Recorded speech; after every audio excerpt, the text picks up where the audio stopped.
Welcome to Speed Vector, the podcast dedicated to the art, risk, and obsession of speed flying. I'm your host, Victor Garcia, speed flyer, skydiver, cinematographer, Navy veteran, and full-time gravity junkie. Every week, we dive into the lines we fly, the gear we trust, and the stories that push us past the ridge and into the void. Whether you're just learning to launch or chasing the perfect line, this is where speed flyers come to connect, learn, and stoke the fire. This is Speed Vector.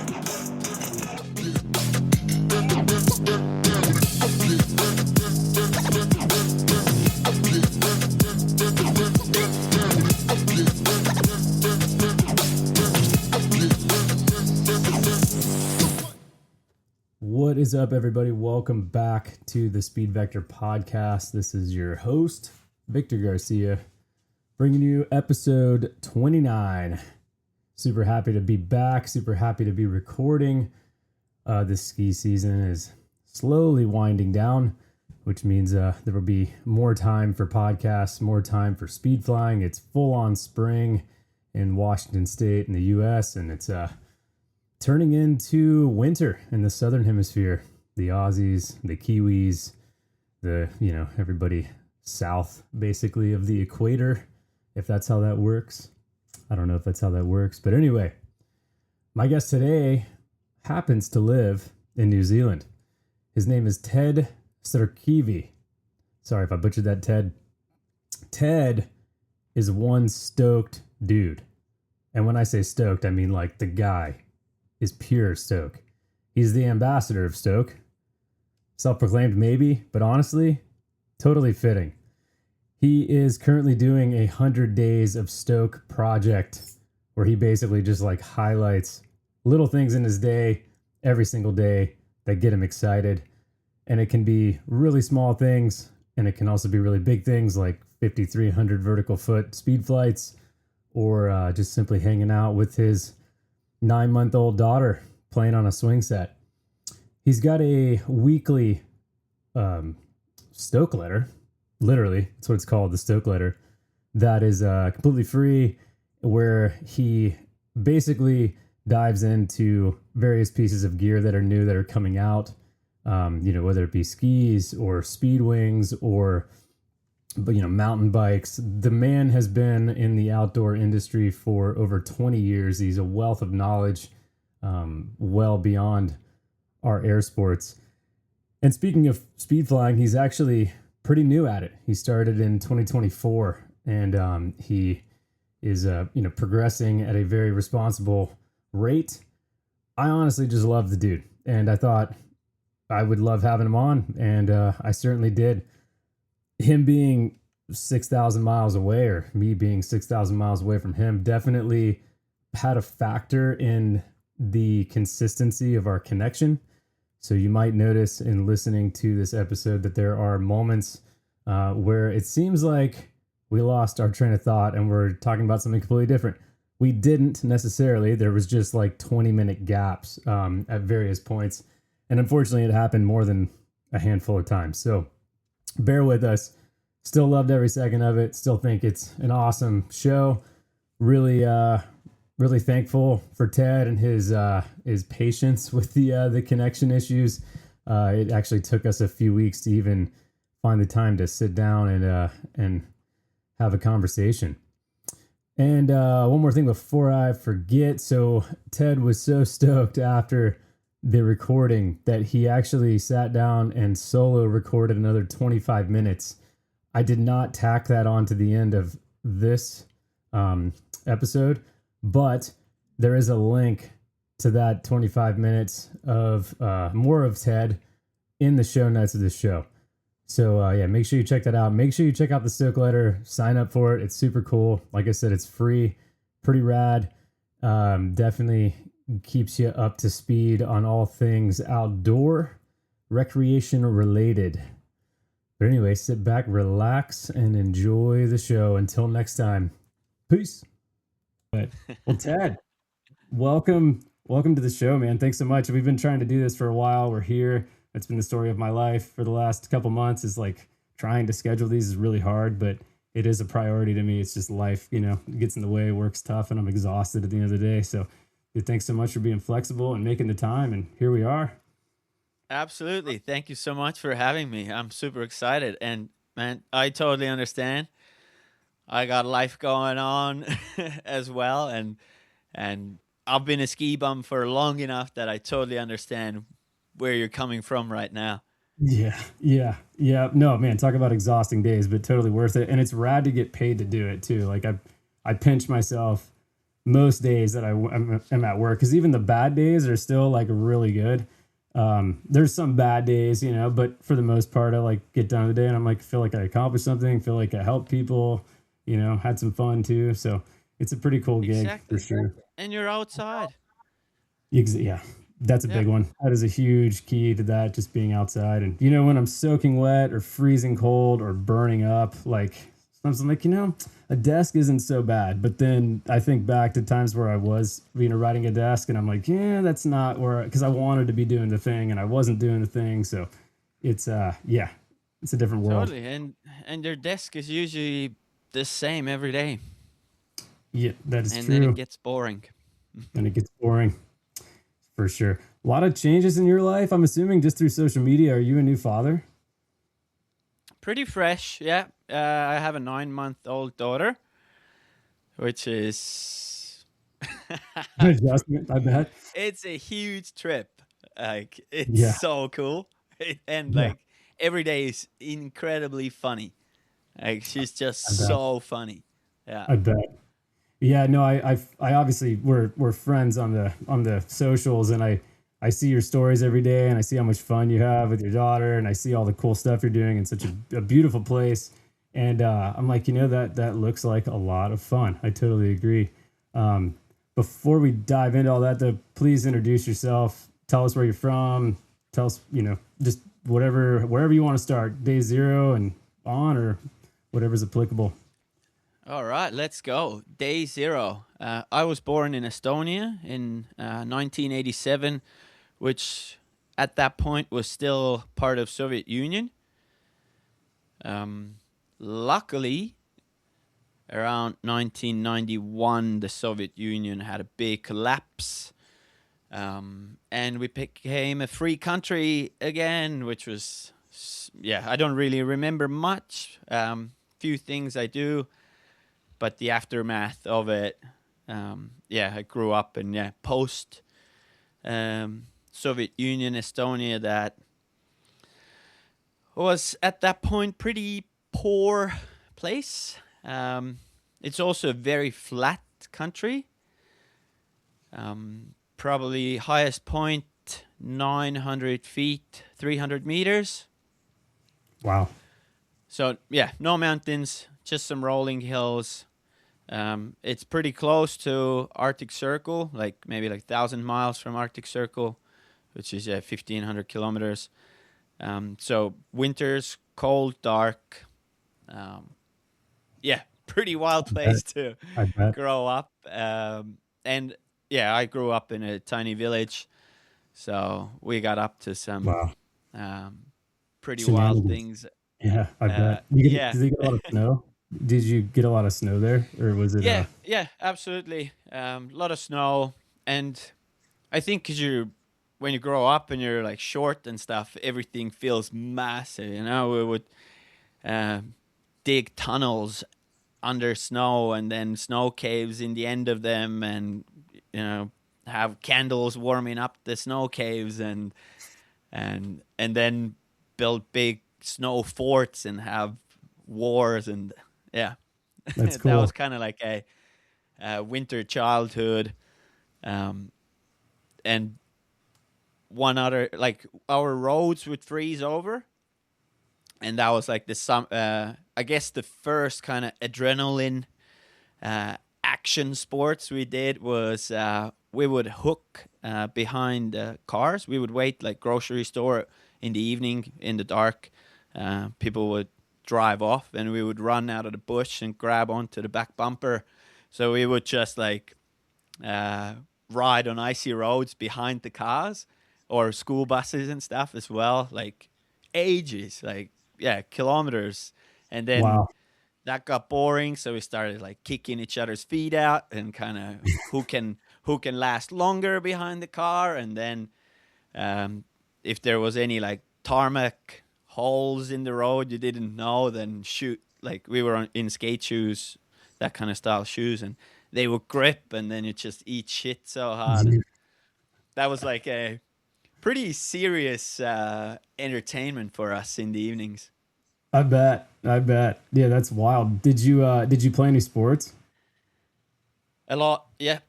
Um, first first thing I started judo when I was 5, and I did that on probably close to 15 years.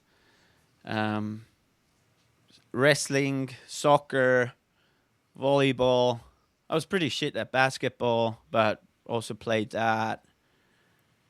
Um, yeah, any kind of like cross country skiing, ice hockey.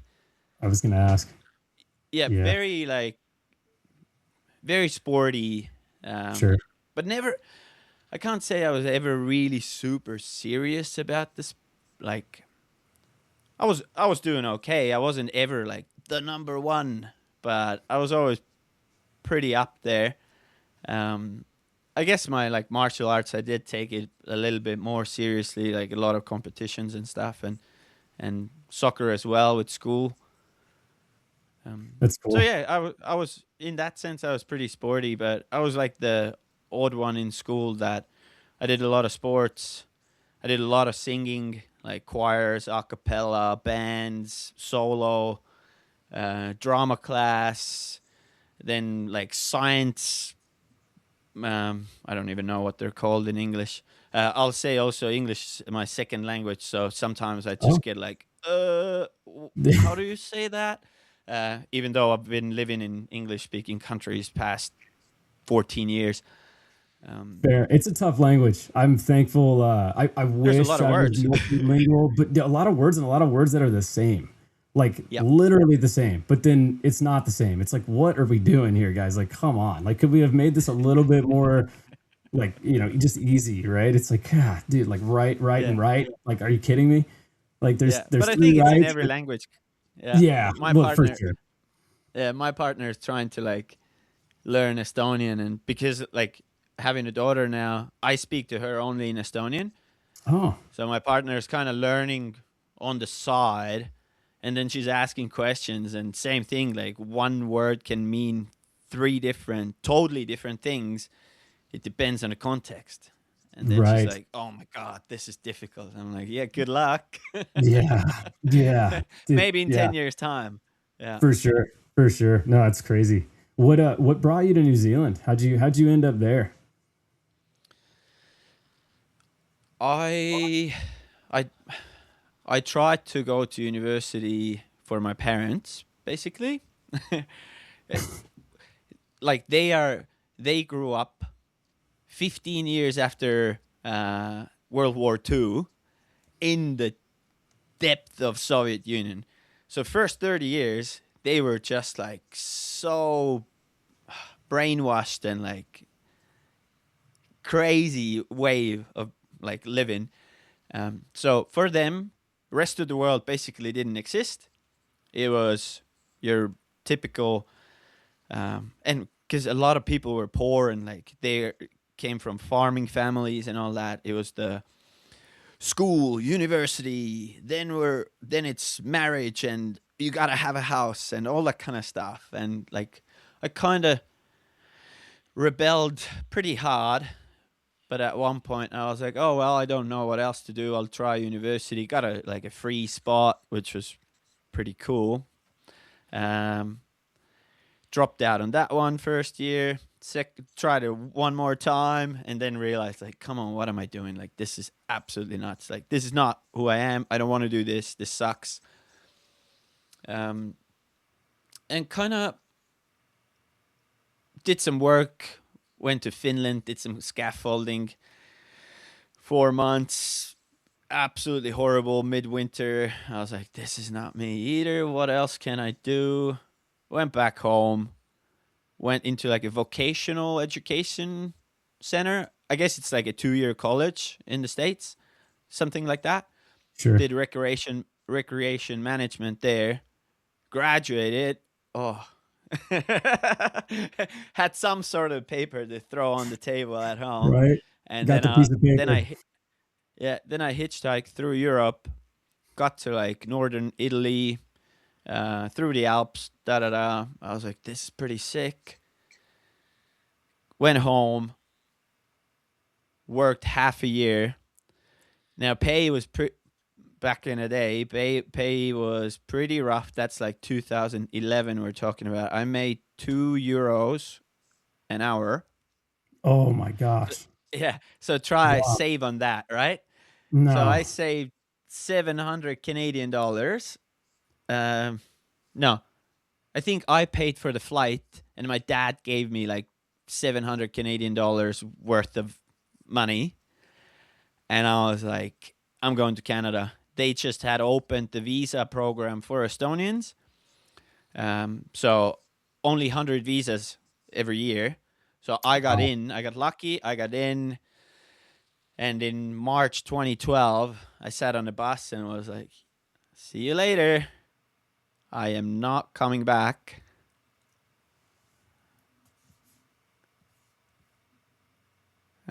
Let's see.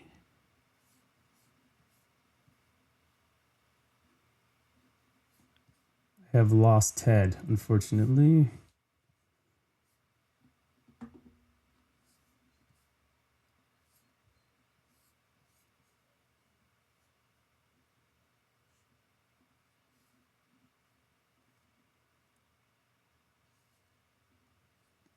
All right. Oh, there you are. Now I'm back. We're back. I'm not sure what happened. Yeah. It's okay. We are like 6,000+ miles apart, and Yeah. it might happen a couple times, but it's all good.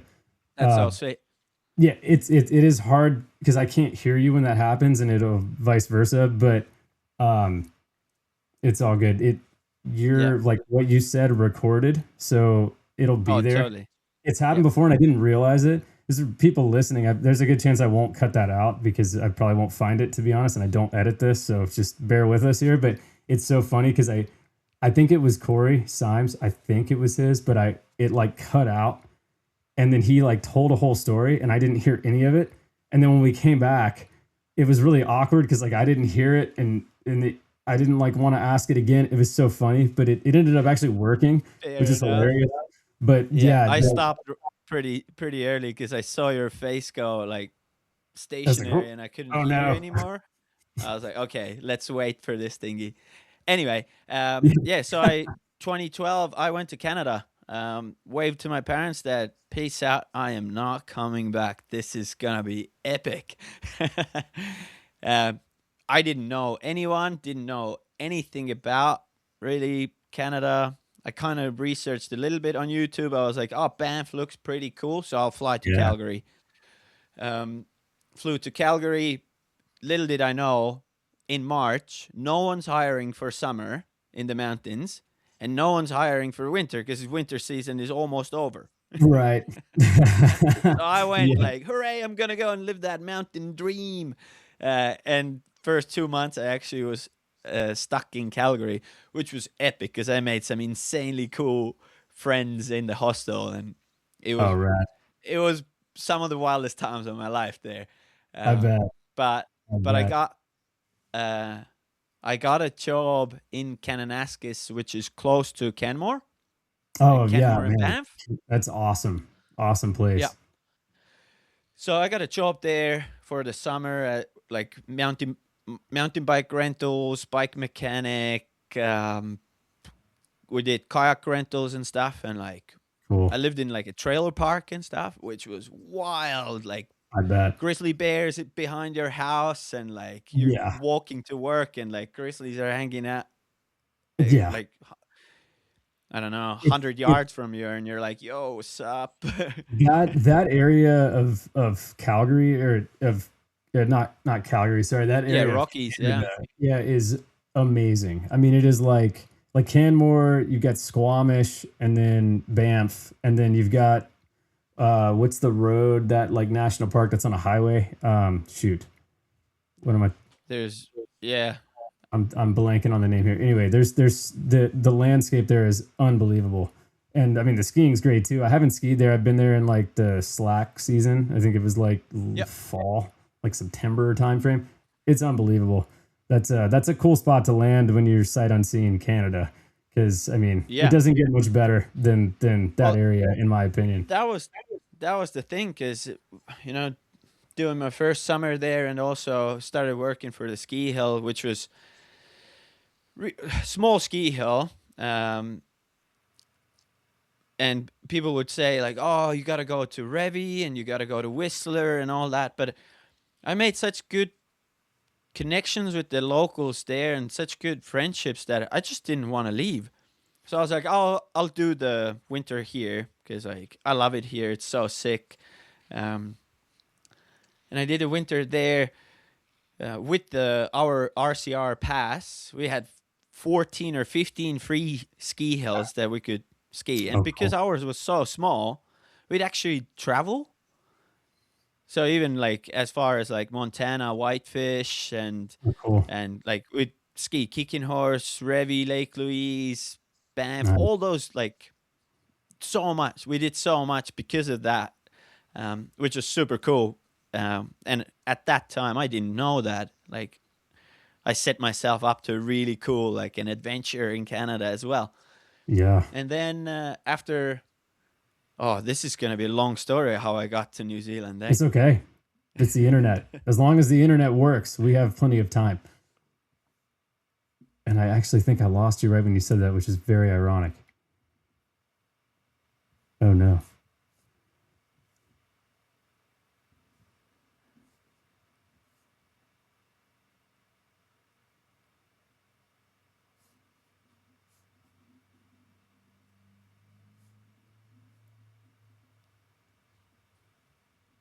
Oh, there he is. It's so funny There that it you were is. like literally saying that and then it cut out. That's just too much. I was like, if the it's the internet, as long as it works, we Yeah. have tons of time.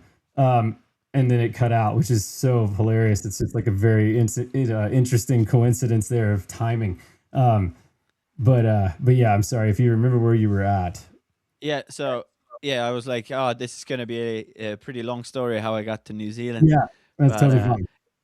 uh, yeah, so that summer, before the ski season finished, one of my friends asked me, "Oh, so Ted, what are you gonna do for the summer?" Because like my 1 year only visa kind of ran out, but Ski Hill was willing to sponsor me for the next winter, so I had a whole summer off Oh because I wow. couldn't work. I could stay in the country, but I couldn't work. And I was like, "Oh well, I don't know. Maybe I'll just ride across Canada or something." So I did.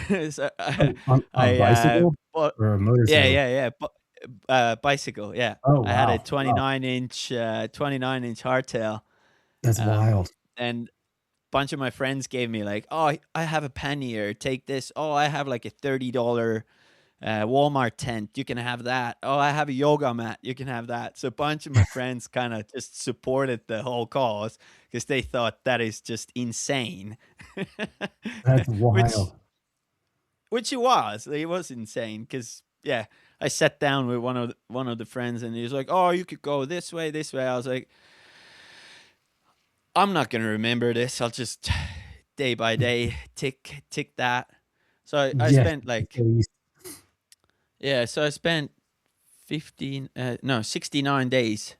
I spent riding across Canada. That's not very long.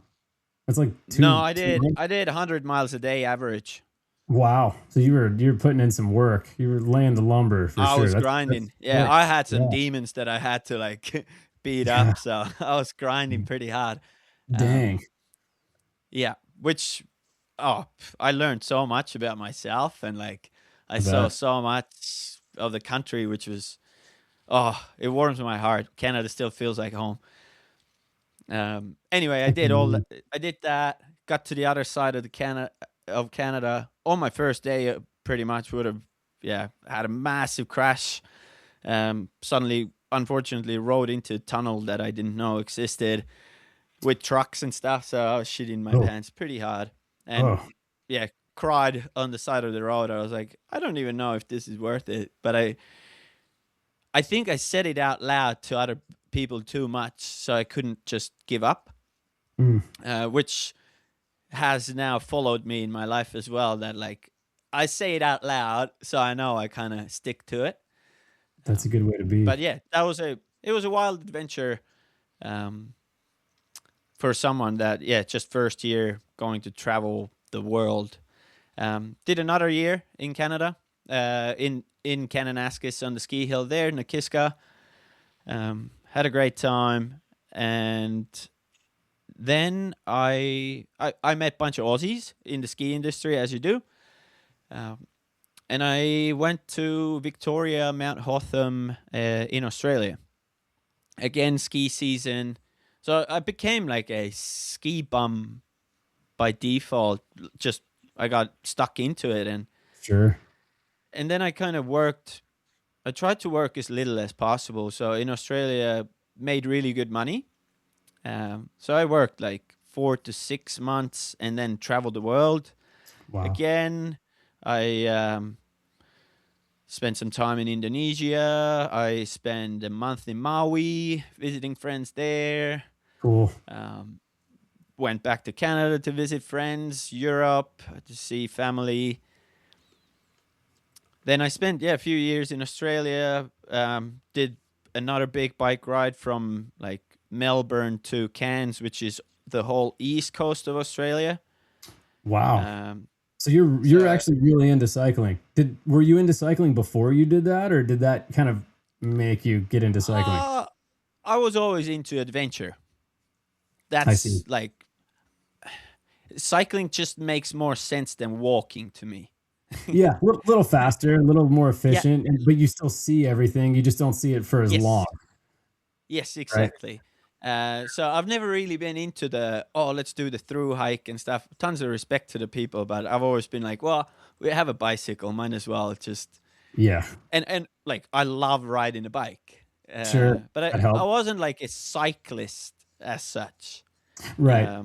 Fair. There is a when difference. I moved to Canada, got into mountain biking.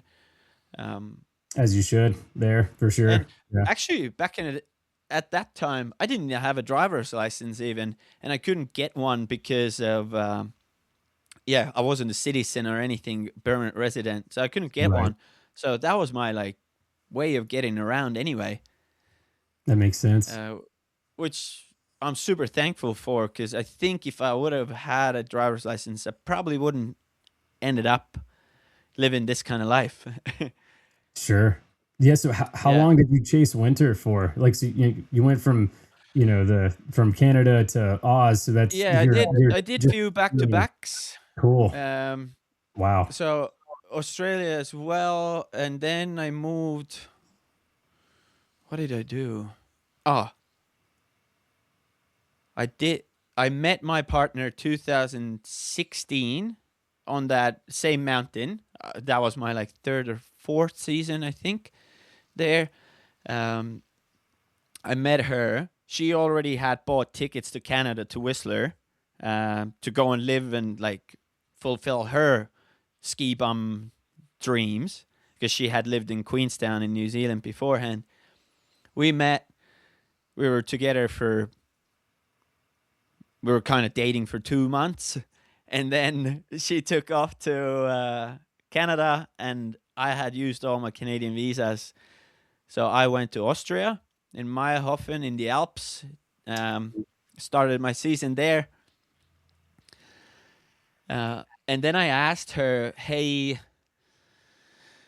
what if I come to Canada? Like, is that okay? And she went with her best friend, like best friend. And she's like, yeah, if you can come here, like, let's try and find a place, which is really hard in big, like major ski towns.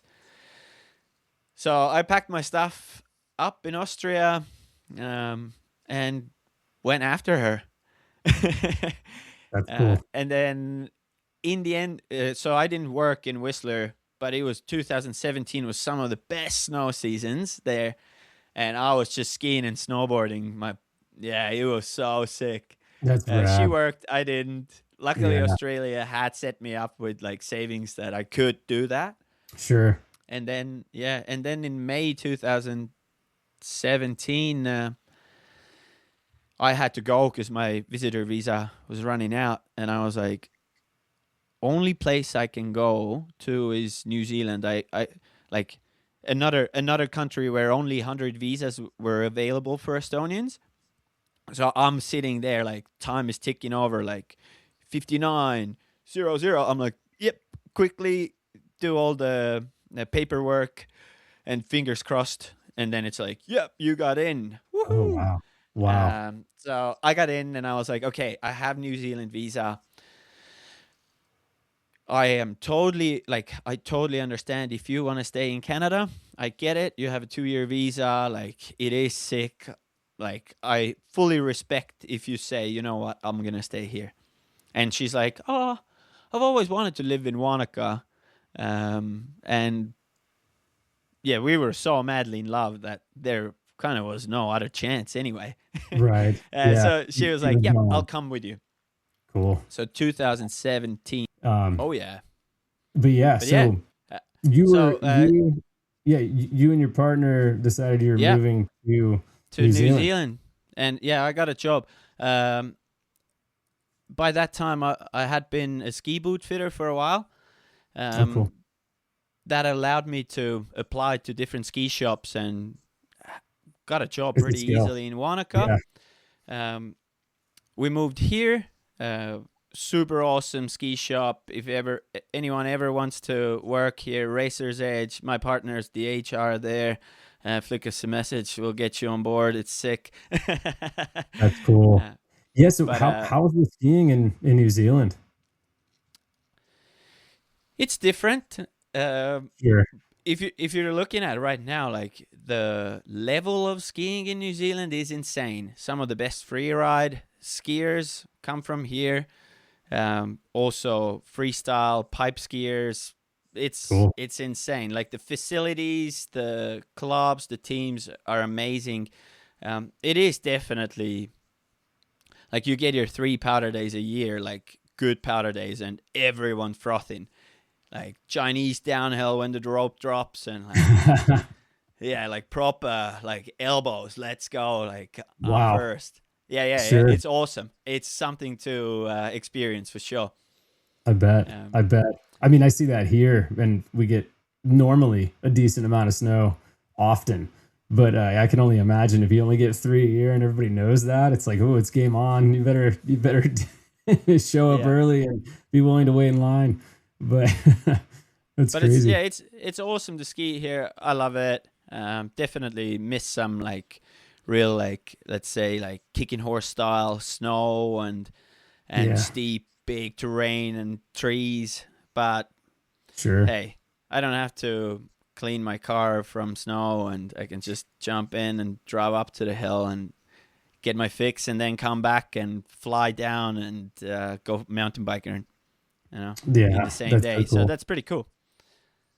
Yeah, I Yeah. mean the landscape there is unbelievable. I mean it's one of the most beautiful places. I haven't been, but just the photos and the videos I see out of there and your speed flying videos, like I'm like, man, that looks like a really fun place to just live, to be, I mean, to be outside in nature and up in the mountains. Like it's a pretty badass spot. The access to Obviously, the mountains is real easy and smooth. Yeah. sure. It seems like it. Yeah. I mean, if I'm just looking at it from afar, through a screen, Yep. but it seems like a place that's pretty like outdoor recreation forward, which is cool. Oh yeah. Like Wanaka itself. So Queenstown is like Whistler, Mm, like real vibrant and tons going on and like heavy mountain biking scene. Wanaka is more like Squamish, like tons of different recreation and yeah. So this place to live is when we first moved here 2 weeks. I found now like a year ago I found like an old journal or something, and 2 weeks into here I had written that I'm not ready to settle down yet, but this place feels like home. wow. Yeah, so we did like few years here, year and a half we did here, and then we moved to Japan for the winter. Oh, cool. We did a winter in Nisaka in Japan.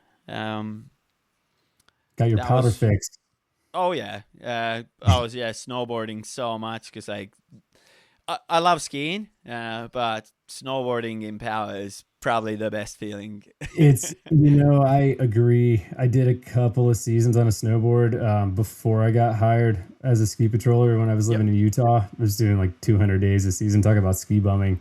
huge. And yeah, and they were good winters too. And it's like, I've got some fat skis, but surfing powder on a snowboard is like, there's like nothing like it. And especially in Oh man, Japan, and like yeah. the powder surfing scene in Japan for snowboarding is like, that's like Mecca. You get Gentim Stick and like a bunch of other snowboard shapers that, pretty much brought back the swallowtail and like powder surfing, Totally.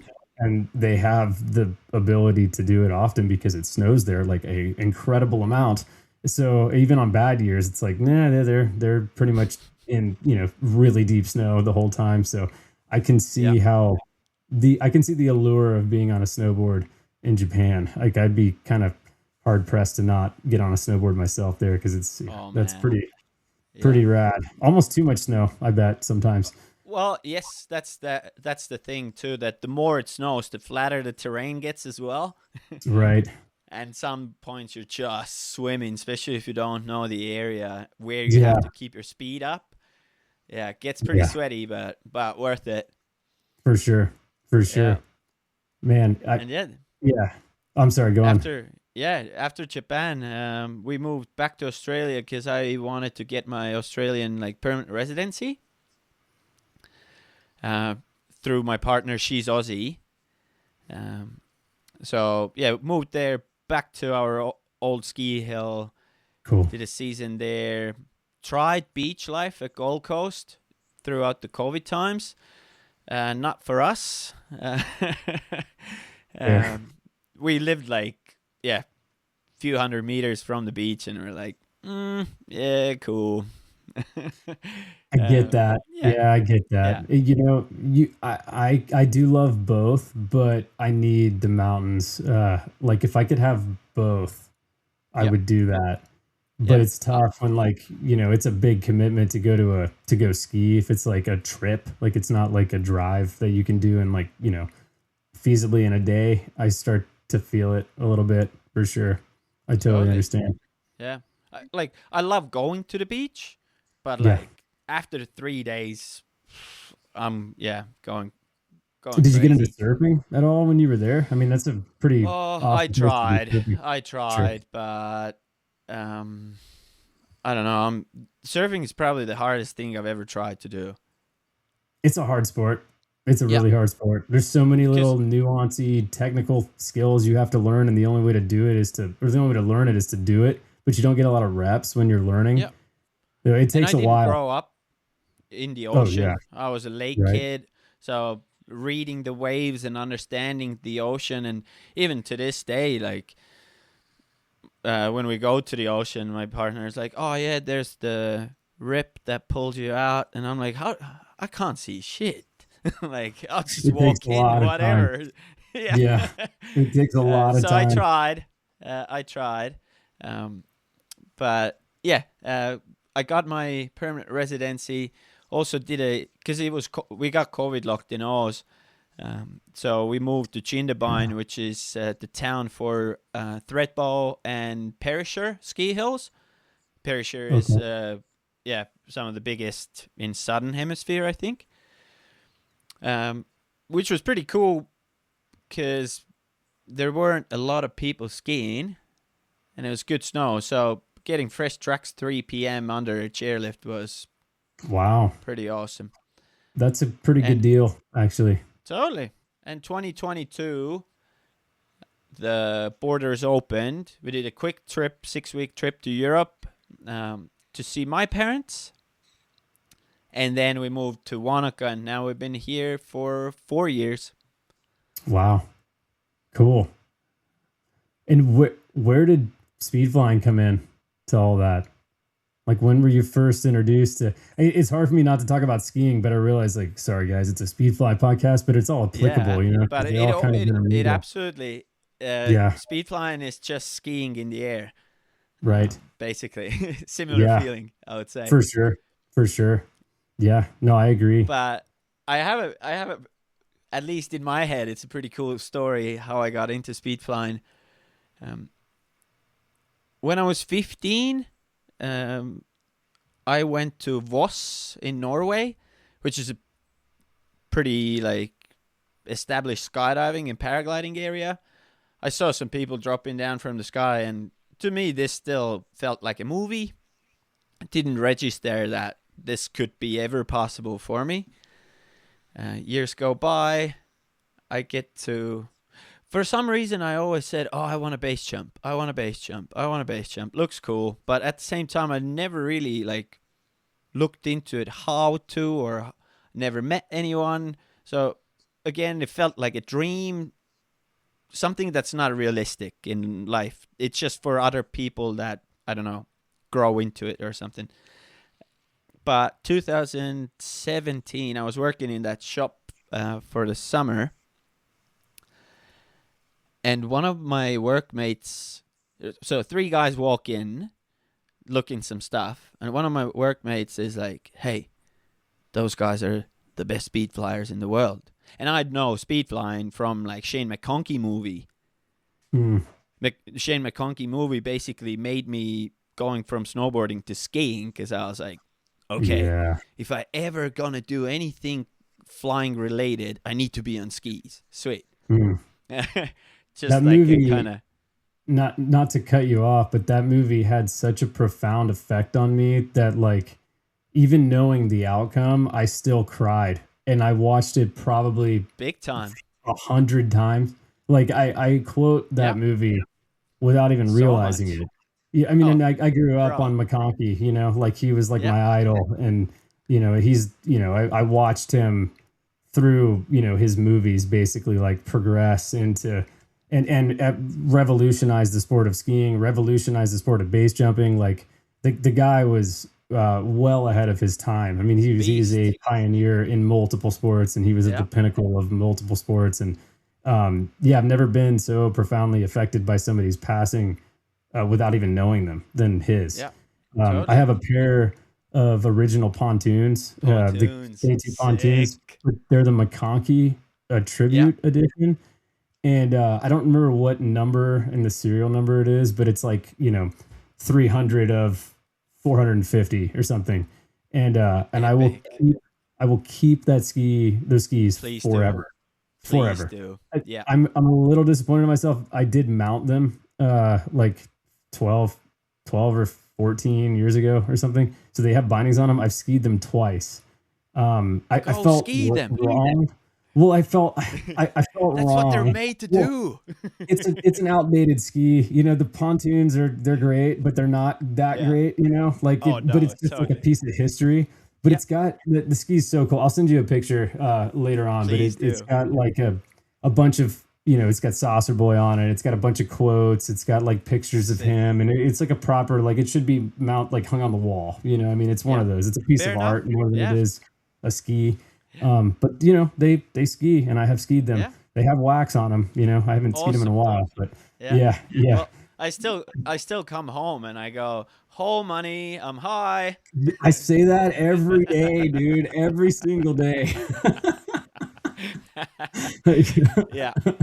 So I knew exactly, because of that movie, I knew what speed flying and speed riding was, and I was like that's sick. Because back home for one winter, I bought myself a secondhand kite surfing setup, and I taught myself how to snow kite with the snowboard on a frozen lake. Oh.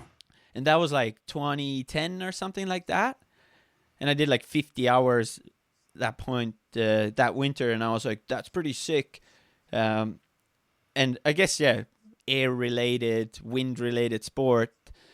And I saw the speed flying and speed riding, and I was like, okay, like that's next level. So anyway, three dudes are in the shop, and my friend's like, these are the best speed flyers in the world. And I'm like, all right, I'm going to go and talk to them. Oh, hey guys, what's going on? Da da da da da. Yeah, Jamie Lee and Malachi Templeton. And Crazy. Zach Youssef, who's, I don't know if Zach flies that much anymore. He lives in Oz, but yeah, Jamie and Malachi in the shop, met them. Just kind of had a bit of a chat. And then they would come to the shop and we would just keep chatting, da da da. And then at one point, Malachi started moving back to Norway, and he was like, "Oh, maybe one day I can take you for a tandem speed ride or something like that." And I was like, "Okay, I'll hold you to it." Never happened. Never happened. He moved to Norway, and I think, well, yeah, I moved away. I moved to Japan and then Oz and all that kind of stuff. And then I came back 2022. All those years, I would follow their journey. And whenever I would like message them and ask questions like, "Hey guys, like how can I get into it?" And they never shied away from a message. Never like, "I don't have time for you," or like, "Who's this kook? What's going on?" Like, no, they always took time and always answered the questions, which, thank you, boys.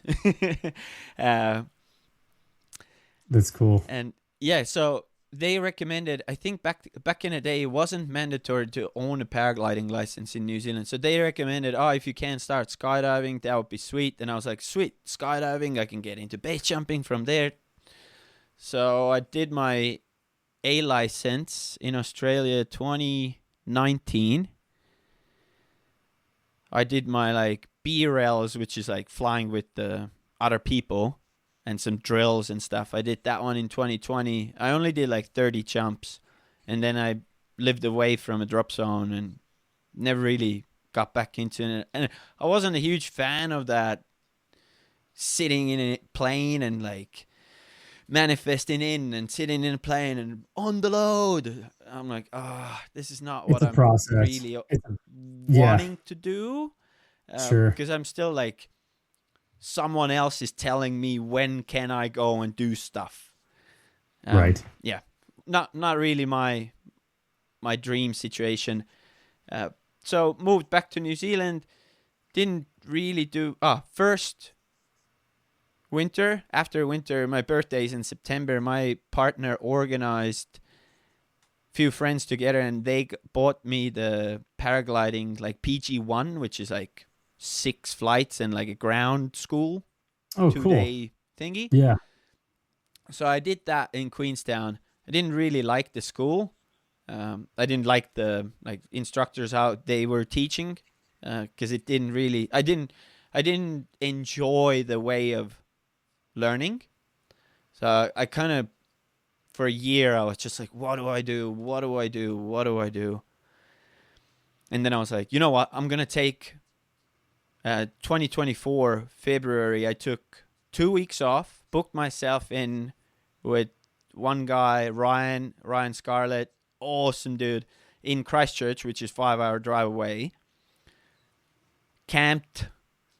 And I did my BG2, which in New Zealand you have to do 40 flights and all these drills and show that you're a competent pilot and safe to fly solo.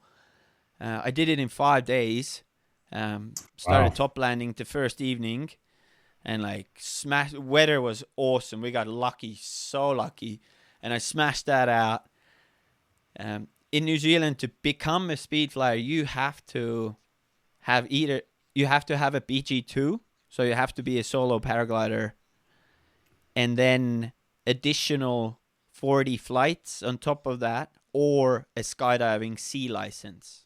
Okay. Is a C license in New Zealand like 200 jumps? Is that kind of the? I think it's 100, but it is 200. I think in Oz it's 100, and maybe in New Zealand it's 200. I can't remember exactly. Okay, yeah, it's similar. That's similar to the USPA. It's like, whatever, 25 for A, and then you have to pass the written, and then 50 plus a canopy course for B, and then C is 200. I don't know if there might have been a written test for C. I don't remember. There is for D for sure. There must be one for C, and there's one for B. So, but yeah, I mean, I know I've known A licensed skydivers with 1,000 jumps. It's a little lazy on their part, right? Like just take the canopy course, right? Whatever. But yeah, it sounds like it parallels. So that's interesting. So either a P2 or a PG2 or a C license in skydiving, and then you can speed fly. So there's a lot of. Is there a governing body in New Zealand for speed flying, or is that like there is? Okay. Yeah, it belongs under New Zealand Hang Gliding and Paragliding Association. Okay. So that's like kind of the overseer. Yeah. Sure. So, and first morning of the PG2 course, Jamie was doing a course with he's running his Jamie Speedfly school from the same kind of Christchurch paragliding school. And those guys landed, and I'm like, and we like saw each other, and I'm like, I'm going to come and see you next. I love it. And like, long story short, in that case, I did my course. In February, I got the PG2 license, and in May, I had everything. Wow. Didn't take long. Like 3 months. Oh, you're back. Yes. I don't know what's going on. It's okay. Like I said, we got a lot of distance, so it's all good. And that'll be easy to cut out. So we're back. I've been writing the minutes down where they've been happening. Oh, that's super helpful. Give you some, later on, I can give you some data. Yeah. No worries at all. That's super helpful though. But yeah, so man, it took you basically 4 months to go. We were talking about how you made the transition from paragliding to speed flying. So you said it was like February when you got your PG2, and then end of February PG2, and then May 2nd of May, 3rd of May, I got my speed flying license. I did 2 days with Jamie here in Wanaka. So yeah, again, you have like, you got to show your 90s and landings and accuracy and takeoffs, and then 2 days with Jamie, and got signed off, and I became a licensed speed flyer in New Zealand, which is pretty cool. Is it common in New Zealand for like everybody that speed flies to have that, or do you find that there's a lot of people that kind of cut the corner and don't get the license and just don't fly places where everybody else flies? Hard Not to that that's say, what they should do. Hard to say. I've never really like asked anyone like, "Hey, do you have a license or do you not?" Right. I assume that most of us have a license. Sure. Yeah. Sure. Or that's at good. least, And, yeah. Well, the reason I ask, I guess, is because USPA, our version of like the New Zealand Hang and Paraglide Association, just kind of recently adopted speed flying, and there's a curriculum which is getting revamped. It's actually getting completely rewritten, and it's going to be standardized pretty much for every speed pilot coming in, and it's super cool. Like, I love that. Like, awesome. I think that like having like a no kidding curriculum, might scare some people off, but honestly, like the ones that it doesn't scare off, it's going to be invaluable, because there's, it's been hard. And I mean, shoot, like I started speed flying and really started in 24 as well. I was getting into it in 23, but I was living on Oahu, and it's like not a great place to learn. It's all cliff, super windy, kind of a gnarly. I mean, you've been to Maui, you spent some time on Maui, you get it. It's windier on Maui, but like, it's still not a very forgiving place. Like, there's no grassy hill to go practice launching off of on Oahu. It does not exist. I scoured the entire island. It does not exist. But I was surrounded by people at the drop zone that were ripping speed pilots, and watching them and talking to them and getting, little like bits and pieces of knowledge and wisdom, like kind of helped a lot. And then, so I just kited my ass off. And then when we moved to the mainland, I was actually able to start doing it. So I, and coming from skydiving, I had canopy experience. It all helped, right? But I didn't necessarily need to go get my S rating, which is, USPA's speed fly rating, because it's kind of like base jumping, right? Except it's easier to access because you don't need an object to jump off of that's tall. You just go find a grassy hill. And, that's the responsible way to do it. If you're being irresponsible by not getting instructions, find a grassy hill that you're not going to hurt yourself on and go practice or go figure it out, right? Yeah, and access to gear is easier. It is. Yeah, it totally is. It is and it isn't, right? And I've talked about this so many times. I talked about this with Pat Hennessy this morning, actually. I was flying with him, which was an amazing treat. And it's so funny, dude, when you were telling me about your run-ins with those guys, I'm like, oh, well, like Pat was just flying with them in Europe for like a month, like a couple months ago. It's like, it's such a small world, Very small. Which is crazy. Yeah, it was like super rad to get to spend some time with Pat this morning. And it looks like I'm going to be spending a lot more time with him because he's going to be in Chelan this summer. So any of the mainland U.S. folks or abroad want to come to Air Sports Chelan and get some instruction with both Ian Chartani and Pat Hennessy, that's the place to be, is Chelan. Little plug there for Todd, who told me this morning, actually, he told me this morning that he does listen to the podcast. I said a few episodes ago that he doesn't. It was kind of giving him a hard time. I think it was in Ian's show or his episode. He corrected me. He's like, I do listen. And I'm like, that's the best thing I've heard all day. So, but anyway, I think I lost you again. Shoot.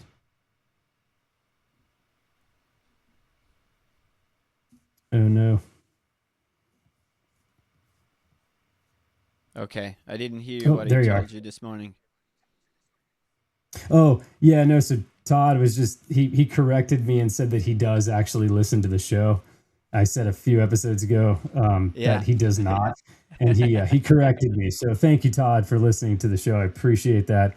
He's awesome. He's definitely a good friend and a mentor of mine, so it kind of meant a lot that he does listen to it.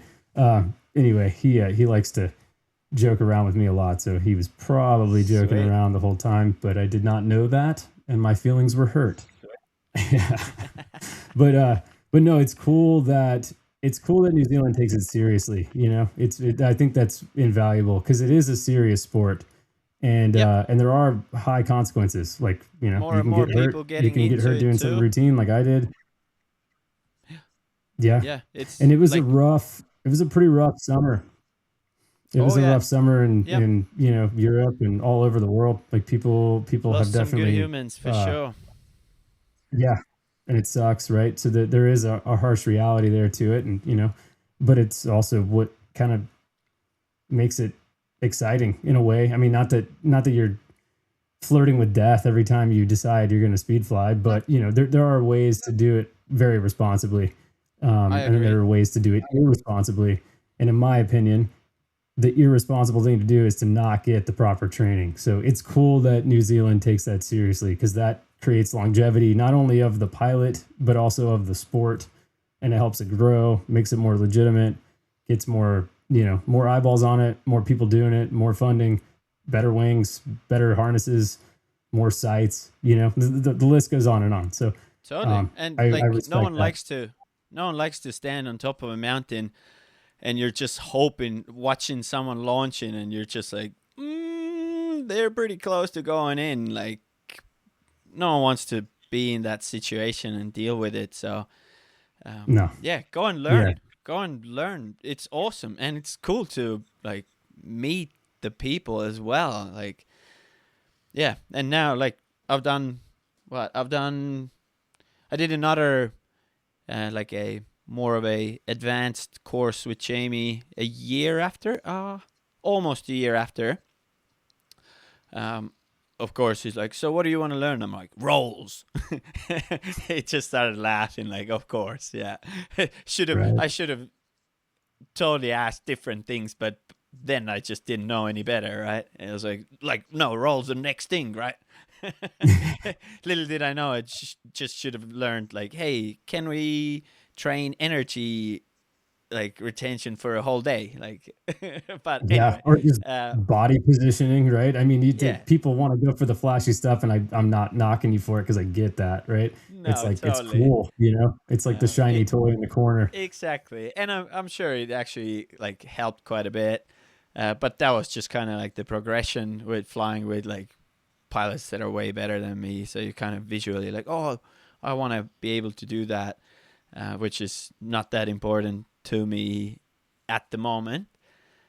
But yeah, like now being able to, call Jamie just as a friend, and Malachi had a chance to last summer had a chance to do some missions with Malachi in the mountains as well because he was home for a few weeks. So to be able to call these guys friends now and like get messages from them that like, hey, I was watching this video, like, um, do this or do that, or just or just like, hey, how's it going? What's going on? What have you been up to? To do that is pretty cool. Yeah, very very It's special. fortunate, and that like I'm so thankful for my friend who pointed out that hey, these guys are speed flyers. Go and have a chat. Like made Yeah. me who I am today, I guess, or the path I've followed. Yeah, it's funny how that works, right? That's just life, You meet Yeah, the right people at the right time, and your life takes a turn for a whole different trajectory, and here you are 4 years later, and living the dream in a beautiful place with awesome terrain. You messaged me the other day and said that you flew like a 5,200 foot line out there. yeah, It's amazing that you have a 5,000 foot line. I mean it, and I'm assuming the landscape is similar to like all the other videos I see of New Zealand, which yeah. is just like beautiful, like grass, steep, rocks and stuff, of course, but it just looks like an absolutely incredible place to fly. What's it like? I mean, what's it like flying in New Zealand? Do you have like many options of places that you can go, or is it more like concentrated in a certain zone? How does it? What's the landscape like for speed flying? So Wanaka is probably the best area or yeah. There's a bunch like people at Christchurch fly quite a lot, um, but Wanaka is probably some of the best areas in the country to fly. We have our our local hill, which is our like a mellow launch, is 1,100 feet. Vert. It's still pretty good. Yeah. Yep, that's our like a. I do that like once or twice before work, kind of. Uh, 20-minute hike, That's boost nice. up. Yeah. Then you can go above it up to 1,100 meters, which is then like three and a half That's thousand pretty feet cool. Sure. of elevation. But like, let's say 3,000 foot lap, and then we have. Oh, there's so many. There's so many different like mountain ranges and areas to fly. Um, and where I was today when we earlier talked, actually, that you can take a car up, like a paragliding launch that's near the ski hill, Treble Cone ski hill. We drive up to that launch and then we hike up for an hour and a half, and that's where we get our like 5,200 feet. Like it's like Wow. 1,500 meters of vert. Wow. Yeah, and it's like Wow. you have so many different options there, but it's cool because you can like fly like a canyon crack at first, and then start playing in the grass. And tussocks are kind of like a bushy grass plants here. Mm. So you're just like kicking them with your feet. They're like, I fly with the airbag, so I just like bounce the airbag off of it because the switch harness airbag is quite like smooth. It's not like the diamond as a lot of them are. So I can just Yeah. like drag it over the tussocks and have fun Oh, with that one. That's cool. which is yeah, it's pretty fun. And it's I would say four. I fly in 11 meters, so for me, about 4 minutes of flying, Wow. and like yeah, I got it. I got like bad ears, I think. So I gotta like equalize when I get down. I Yeah, gotta no kidding. pop my ears out. Yeah. I Seriously. realized that in skydiving that my ears are bad for that kind of stuff. Right. Yeah, I Yeah, got and that's like rough every too. time I was in pain when I landed, I Yeah, was like, oh shit. So, it's but rough. it's here. Yeah. It's like I'm equalizing. I'm like, that was sick. Yeah, That's cool. Yeah, and the only way to remedy that is to go back up. When you don't yeah, equalize and you end up on the ground, you're like, oh man, I got to go back up because this is not yeah. good. It takes like forever. I've had that. If I have like a head cold or whatever, I've definitely experienced that with skydiving and with speed flying, but more so with skydiving because it's just so dramatic. But yeah, man, I don't know. It looks like a dreamland if you like proxy flying grass. I mean, the grass and it's just so beautiful. Like all the videos I see, I'm like, man, I got to go there. That place looks awesome because Oh, it's just highly incredible. recommended. Highly recommended. And community is pretty cool. If you come in with like I don't know, humble guy, then like we all want to take you to the coolest places. Right. But if you come in as a cool cat who's just like, yo, like I'll just Yeah. rip everything to pieces. It's like, well, actually, like this is a private land. You gotta ask permission here. Um, don't post this flight on. Like I've been guilty in that as well. Like getting from some old school paraglide dudes, just like getting messages like, hey, take this down. Like you're not allowed to do that. It's like, oh shit, I didn't know. My bad. Like I'm a Fair. rookie still. So Yeah. uh, we're all super keen to like bring people with us and show the lay of the land. And right That's now, cool. even like the other day when we did the 52-foot flight, we had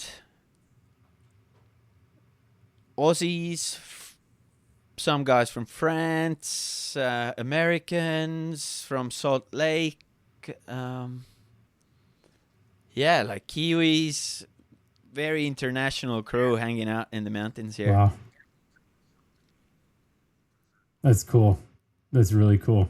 Yeah, people definitely travel to fly there. That's for sure. I've Yep. definitely Yeah. noticed that. I mean, it's a destination. It's And then I yeah, mean, I think when I was talking to I don't remember who actually. Shoot, somebody was talking about how they had been to New Zealand a bunch and flown. I was like, oh, it's pretty rad. And then yeah, I started diving into it. I'm like, that place looks incredible. It's yeah, pretty special. I was gonna ask you about access. It sounds like you got to get permission in some places, and some of it's on private land, and it's a good that idea. Yeah. yeah, Yeah, that it's a makes good sense. idea to ask permission. And like I have one farmer lady that um it used to be quite a popular line, but someone yeah kind of landed close to sheep, and things escalated a bit. Now it's all sweet. Like I'll message her on her phone number, just like, hey, is it okay? And if the sheep's not on the landing, she's like, go for it, go get it. Cool. uh, if the sheep's on it, I've either seen it already and I don't ask, or usually it's been, yes, it's good to go right now, but I'm moving sheep there in 2 days time for a week or two, like check in again. Like sweet, awesome, not a problem. Cool. Like then I don't have to like panic at the top also, like, oh, hopefully I don't get caught. Right. Yeah. And if it's a place you love to fly, you want to be able to fly there more, and Oh yeah, obviously because it's continue only flying like a there. 10-minute drive from home. I Oh, that's can awesome. be up there in hour and a half, depends how far I want to go. And Sure. yeah, Yeah. so Yeah. I think. access is, yeah, we have good access. There's just certain areas where it's either not you can't fly, private land rules, or ask permission, which Mm, is pretty easy to do. Um, yeah. Easy yeah, enough. and Definitely we easy have enough. so much terrain like, and so many different aspects as well that like if you get a no, you don't have to go there. Like, you have options. Go and fly somewhere Sure. else. Sure. Right. Yeah, it's amazing how like a little bit of respect and being polite when it comes to like private areas goes a long way. And Yeah, then also respecting their answer, right? Because if it's their land, they're like, no. It's like, okay, yeah, 100%. Yeah, totally good. Yeah, and cool. and the Won't box fly of here. beers goes also a long way. Yeah, that's a good point. Yeah, Yeah. You got to know your audience, right? Yep. totally. No, that's yeah. It's amazing what a Yeah, case of beers will do. yeah, It gets you pretty far, for sure. That's so yeah, funny. and Yeah. and then we have a maybe like an hour's drive from here. Aspiring National Park is massive. Mount Aspiring is 3,033 meters high, which in feet Wow. is like 10,000 something. And like Sounds about Valley right. Bottom is 300 meters, which is 900 feet. So it's quite a bit of Wow. elevation. Yeah. And in that valley, we have, again, tons. And there's like glacier flights, which I haven't done in the valley, the glacier flights yet. That was the goal for this summer, but firstly, the weather has been really, really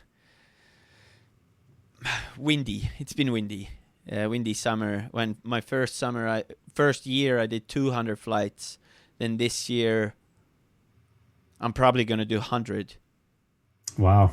I'm Just because of the weather. track of doing 100, and like, yes, I have a 9-month-old at home, Right. and I'm sure there's a little bit of effect to that, but most of it is because of the wind. Fair. Because like my partner Yeah. checks in with me every night, like, "Hey, is it flyable tomorrow?" I'm like, "Nope, sweet, okay." Get up with the kid early. I'm like, "Yeah, absolutely." "Oh, it's flyable tomorrow. Cool. I'll get up with the kid early." Like, so That's that's cool. I don't miss flights because I'm a dad. That's cool. Yeah, Yeah. I was also gonna lead into what is it like being a new father and a speed pilot simultaneously?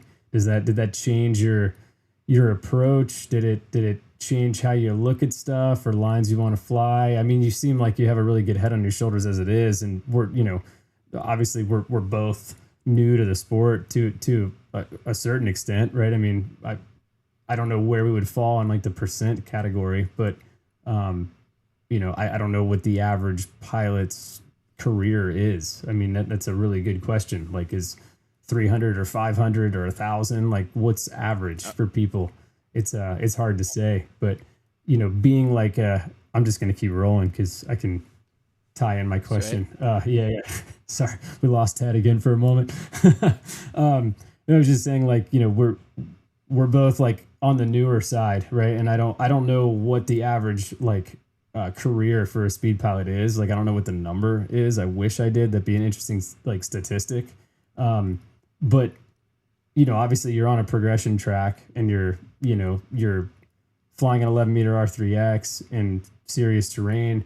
I'm just curious with like having the kid introduced, the new baby, 9 months ago, did that change your approach or how you look at things and lines you want to fly? Did anything change in that regard, or do you feel like you were already being like a responsible adult with this and doing it right, which it sounds like you have been, and didn't need to change anything? I'm just curious, like the That's psychology behind exactly that. it. Didn't really need to change anything. Um, That's I've awesome. never gone for a flight that, oh, maybe I won't come back, or Sure. yeah. I've always been very like cautious flyer. I guess in any like mountain biking, skiing as well. I'm not the gnarliest dude out there. Nah. Like, I can keep up. I can hang, but I'm not Sure. the gnarliest dude, and that's just how I am. It's not in me to like. I don't like to be scared. Mm. Like, I don't like the feeling of being scared. I grew up and had to fight on the streets and stuff, like that's some scary stuff, and that's probably the scariest thing I've ever done in my life is street fights. So I don't want to scare myself in sports. I want to enjoy it. I want to have fun. I want to enjoy the rush in the like after that. But I don't want it to be scary for me. Yeah. So yeah, I didn't change anything after becoming a dad. There's definitely moments where I'm walking up and I'm like, you get that kind of questioning, like, oh, it is technically a dangerous thing. But then I'm like, I don't fly dangerously. I don't take off when it's bad conditions. I walk down. I don't mind walking down, whatever. Like, I'll much rather be down, walking down, than being in the air and being like, oh, why did I do this? I wish I was down. Like, no. No. That's a very lonely feeling, to be in the air and wishing you were on the ground. There's nothing worse. It's better to want to be in the air and being on the ground than the opposite, you know? I mean, I totally agree. Yeah, no, I get that. It's always been, my partner and I have always been in a agreement that, hey, do whatever you do, just come home for dinner. Yeah.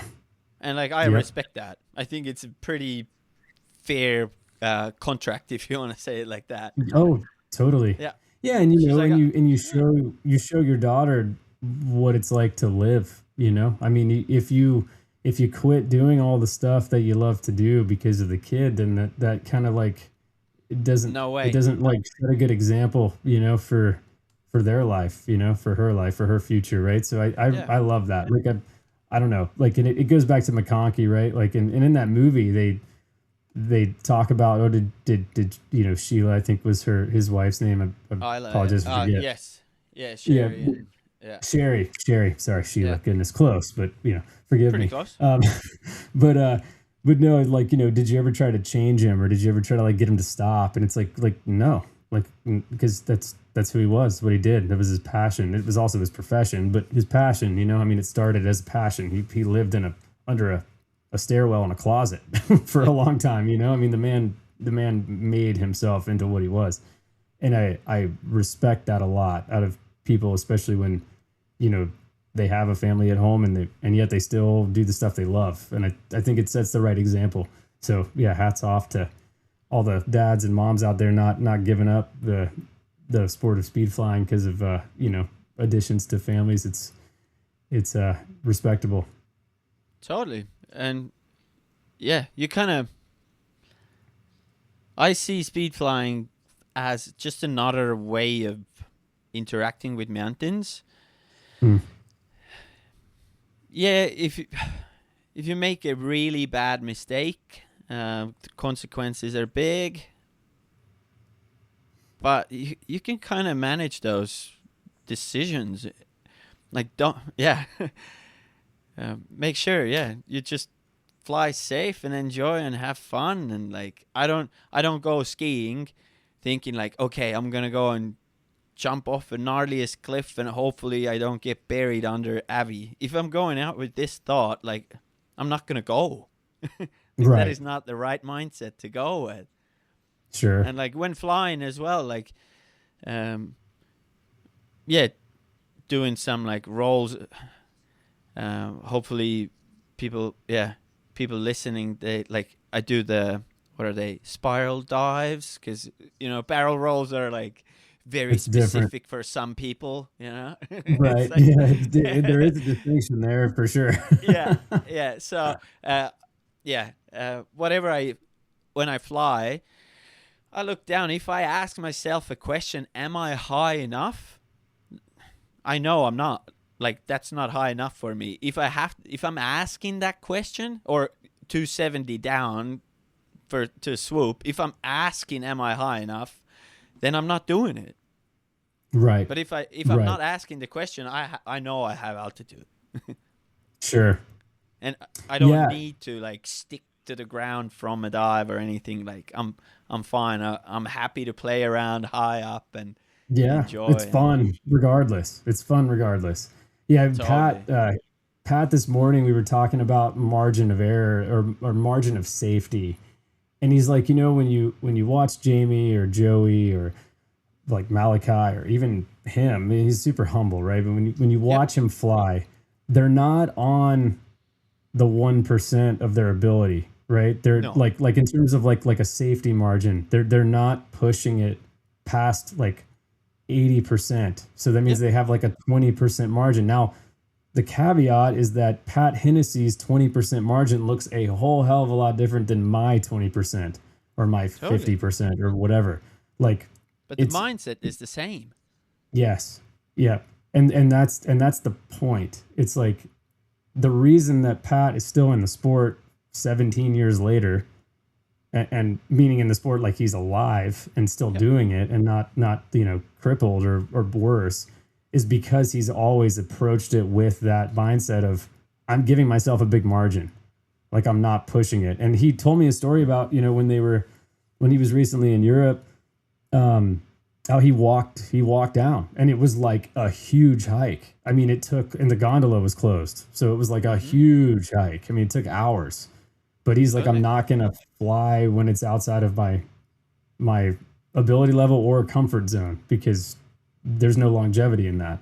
And that's like, man, I'm like, yeah. But like, to hear it from the dude's mouth is like pretty powerful, because, I mean, it's cool. Like, who would have thought? Like, when you watch some of the videos on the internet, it's like, oh, that they've got to be like threading the needle there. Like, that has to be right on the edge of like, I don't know if this is going to work, but it did. Thank God, But the truth is that it's not. And there are some people out there that maybe it is. Maybe they got lucky, or they got, Oh, hell yeah, there is. Yeah. There is, right? I mean, but those dudes aren't doing that, and they're the ones setting the example. The problem is that, like, if you don't know that and you see what they're doing on the 5.9 R3X or the 6.5 or whatever, and I'm like, okay, well, yeah, they're pushing it, right? But in reality, they're not. So it's something to keep in mind, right? Like, for everybody listening, it's like, hey, like, pump the brakes a little bit, give yourself a margin, It's cool. And I say this like every show, I'm like every podcast, I'm like, it's freaking fun. Even if you're just like launching off a grass hill and landing, like, it's fun. It's all fun. Obviously, like, it takes a little bit more to have fun when you're at a certain point, but like, you can still keep it well within the lines and not push it too hard, to the point of being like irresponsible or unsafe or whatever, and still have a great time. So I don't know. It's hard to, I don't know. It's hard to convey that though, right? Because, we're in our 30s, right? I mean, my 20-year-old self is very different than my 34-year-old self. I've always been cautious, but I just, man, Facebook does like the whole memories thing. Like 10 years ago or 11 years ago, 12, maybe it's 12 years ago, I hit like a 50-foot cliff on a snowboard on like an insane pow day. It was like a 4-foot storm, and like it was bottomless, but I just saw that clip that I posted on my Facebook, and I was like, there's no way in hell I would even look at that today. Like, not a chance. Totally. Like, snowboard skis, 4 feet of powder, 10 feet of powder, don't care. Like, I would not do that. And I mean, I ate shit. Like, I did not stick that. I exploded when I hit the ground. And it didn't really hurt because I was 22 or 21 or however old. But man, I look back on that and I'm like, yeah, it's a good thing I wasn't speed flying 12, 14 years ago, because I probably would have made some dumb decisions. And I'm thankful that I hadn't quite found it yet, because it might have gone a little differently. So I understand when the 20-year-olds are out there sending it. I just hope that they like heed the advice of the elders in the sport that longevity comes from leaving a margin and not from pushing it as hard as you can all the time, because there is no longevity or. Sweet. Oh, there he is. Nice. Yeah. You were hitting a 50-foot cliff, and now you would never do that. Yeah, no.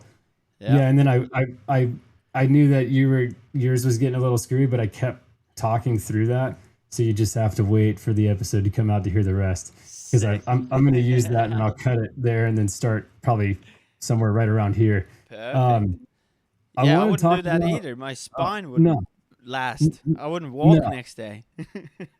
no, like not a chance, right? I mean, it's not even like something I would look at. I mean, it's just not worth it, you know. But my 21, 22-year-old self, it was worth it. I looked at Hell that yeah. cliff for a full season and like 200 days, and then like the next season after 100 days, I was like, okay, I'm ready. And I ate shit. Like I did not stick it, but it didn't hurt because it was 4 feet of snow and I was 20 years old, you know? So, Yeah. yeah, different times. Yeah, I'm thankful that I didn't have a speed wing in the quiver at that point in my life. So, yeah, I mean, I understand where the 20-year-olds' heads are at. I just hope that they heed the advice of the elders of the sport that, you know, that there's no longevity in that kind of approach to really anything, but especially speed flying. But anyway, I want to talk to you a little bit about your social media because it's really interesting. So you're the ambassador of Stoke. You've got the Stoke letter, and Yep. you're currently doing the 100 days of Stoke, and you're at like 84 or 85. I remember. Yeah, I I forget think what day today you're is on. day 82 or 83 82. today. Yep. Where'd you come up with that? And like, I don't know. I mean, are you going to keep going past 100? Or are you going to stop Oh being yeah. stoked at Yep. 100? So the 100 days of Stoke just kind of came. I don't know. I don't want to work 9 to 5, 5 days a week. That's the goal. Now, for years I've been looking for, like, oh, what? Maybe I can come up with the product. Maybe I could do this. Maybe I could do that. And then eventually I was just like, you know what? I'll just be myself and see what happens. I'll just put some chips on me and see what happens. Because I don't know, most of my life I've been projected as like, oh, this guy's so positive and all that kind of stuff. And he's always so stoked about stuff. And I'm like, wait a minute. I kind of am. Yeah. Always been super positive and super stoked about whatever, basically. Anything can make me happy. And I kind of decided that, number one, I'll do the 100 days, so it will train me in like social media platforms, being in front of the camera, having a voice, all that.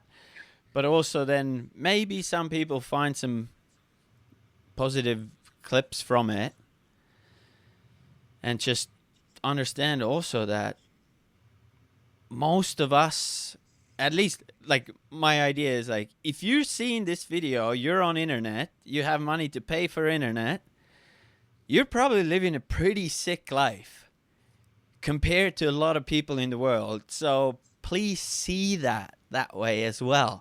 Like, yes, we have all our like down days and problems, and our life's not perfect, and this guy's life looks amazing. We keep comparing ourselves. It's like, no, look at yourself, look around you. Like, you live a sick life no matter what you do. Please find that in your day. So that's been my push. And then, of course, like, it's been 80 days already, so now my brain's like generating more ideas. Like, oh, I could do sketches and things. I'm writing down a bunch of stuff, and all this kind of positivity level. Sweet. And yeah, and the Stoke letter is just basically outdoors inspired newsletter about gear, events that are happening in the world, like sporting events like Freeride World Tour, Rampage, Natural Selection, Olympic Games, everything I find interesting. And yeah, because I've been working in the outdoor industry past like almost 20 years now, I know quite a lot about gear and what's coming out, what's new, what excites me.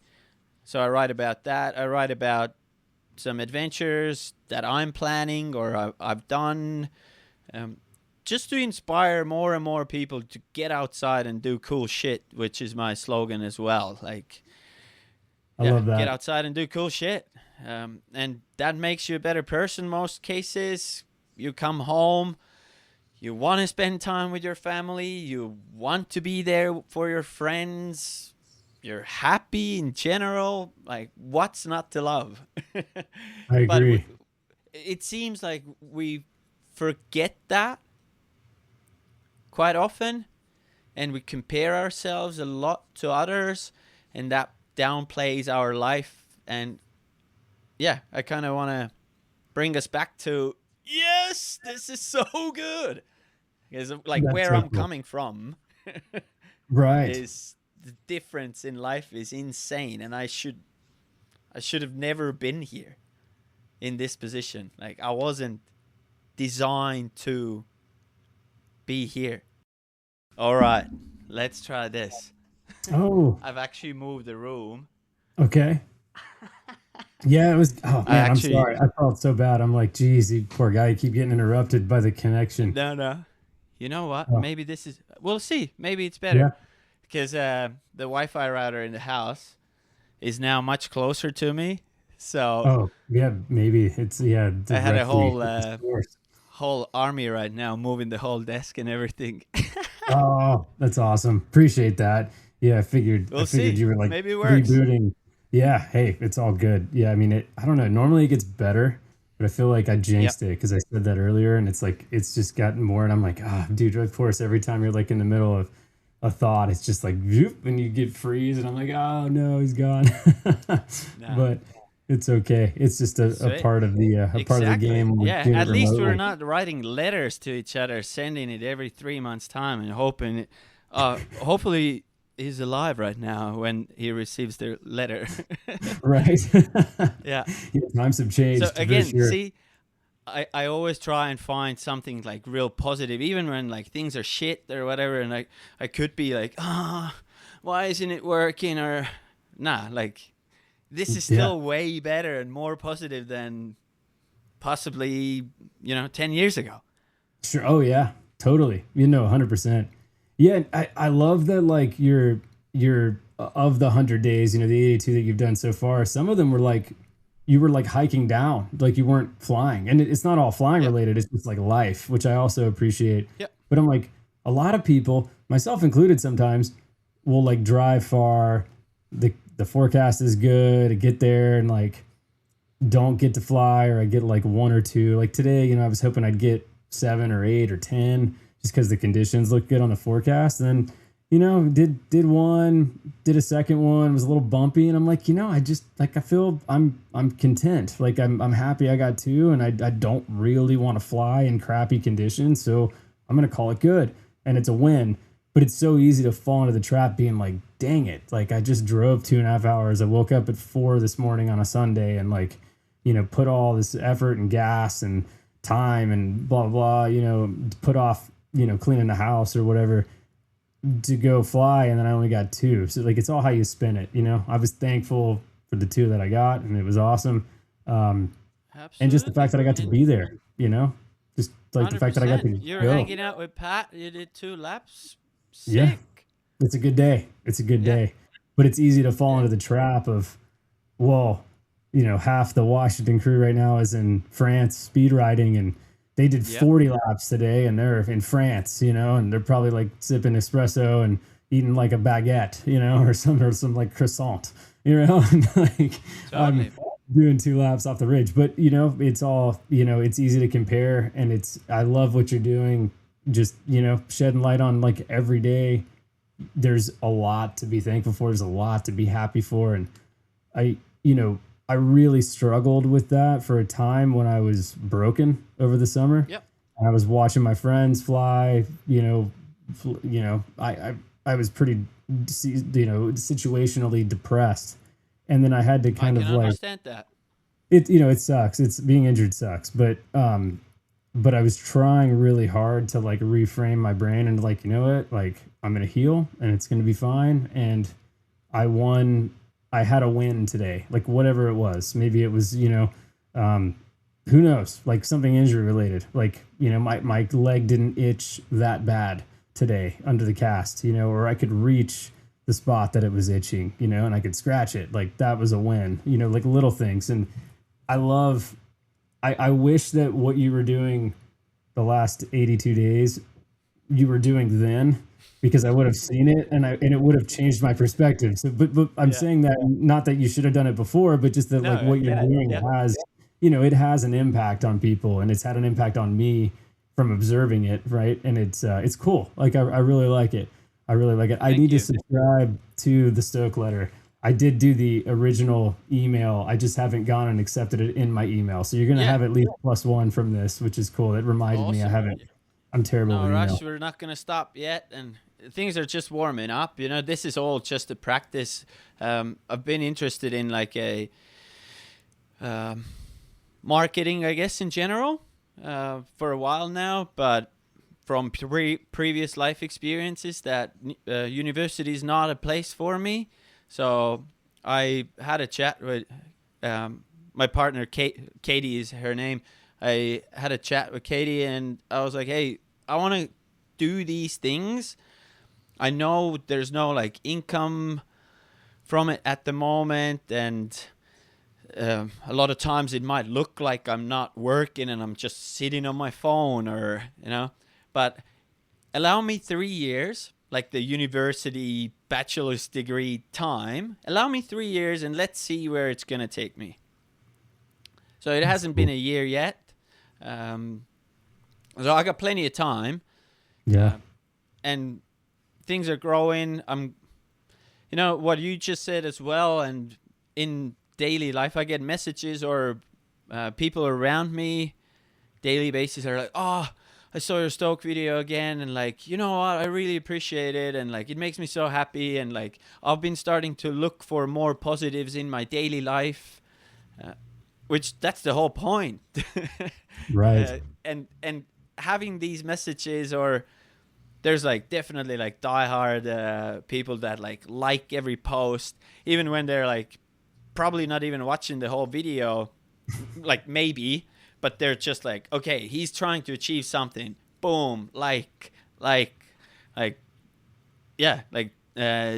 Jake and Pickles, Yeah.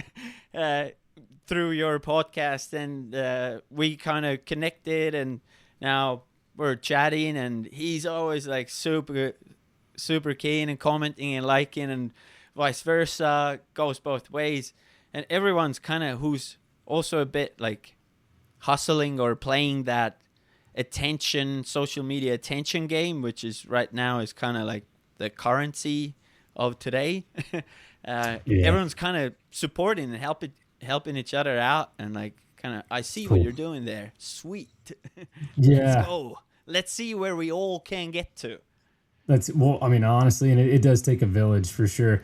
Jake he's a stand-up dude. I love that guy. He shot me a message yesterday and was like, you got to have Ted on. And I'm like, tomorrow. Like, that's all I said. And he was like, fuck yeah, dude. Like, I could just hear him like screaming through his phone. Yeah, he messaged me as well. Like, oh, I heard you're going to Speed Vector. Like, sick. Yeah, bro. No, it's so rad, man. It's so cool. Like, I feel like, I don't know.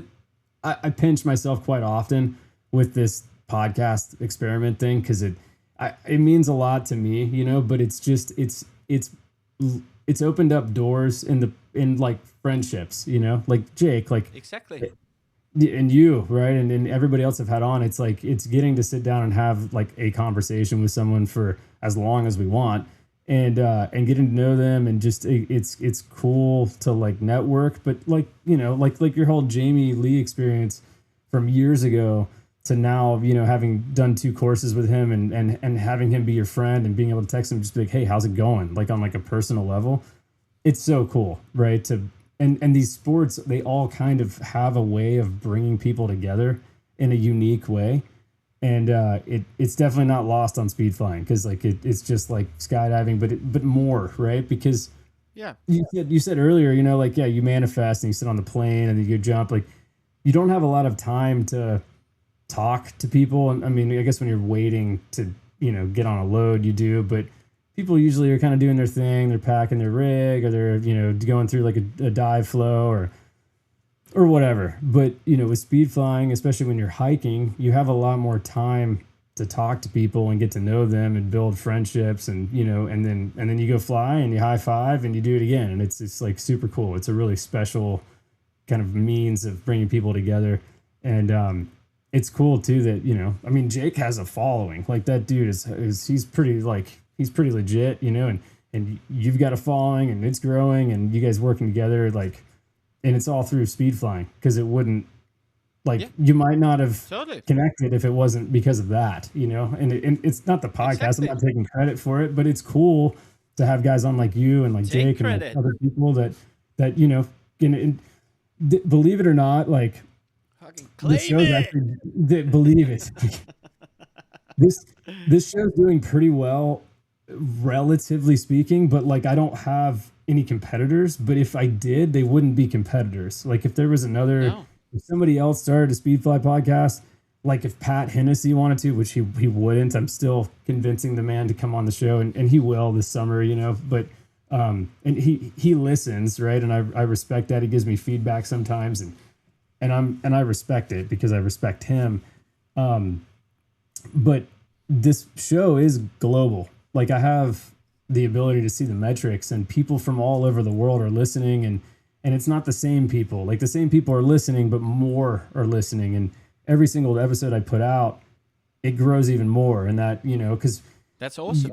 People will want to hear you on the podcast, and maybe they don't know that much about speed flying, but they want to listen to you. And it's just cool, right? So I'm saying all of this as a way of saying, a long-winded way of saying, like, thank you and thank everybody else for tuning in and listening, because I haven't monetized this. Like there's no ads, I don't have any sponsors, and that's fine because that's not why I'm doing it. Obviously, if it grew into that in the future, rad. Like I would love to do this. I wouldn't be pissed off if I'd had to listen some ads in your podcast. Like it's I've debated this. I've debated it, you know, because I can push it. All it is pushing a button, and the AI or whatever. Everything has its own time. You'll know when it's time to do it. Sure. And we understand you're not doing it for the money. Right. But you had the balls just to start it. Press play, record it, put it out there, and be like, I'm sure you were like, holy shit, I don't know what they're going to think about this.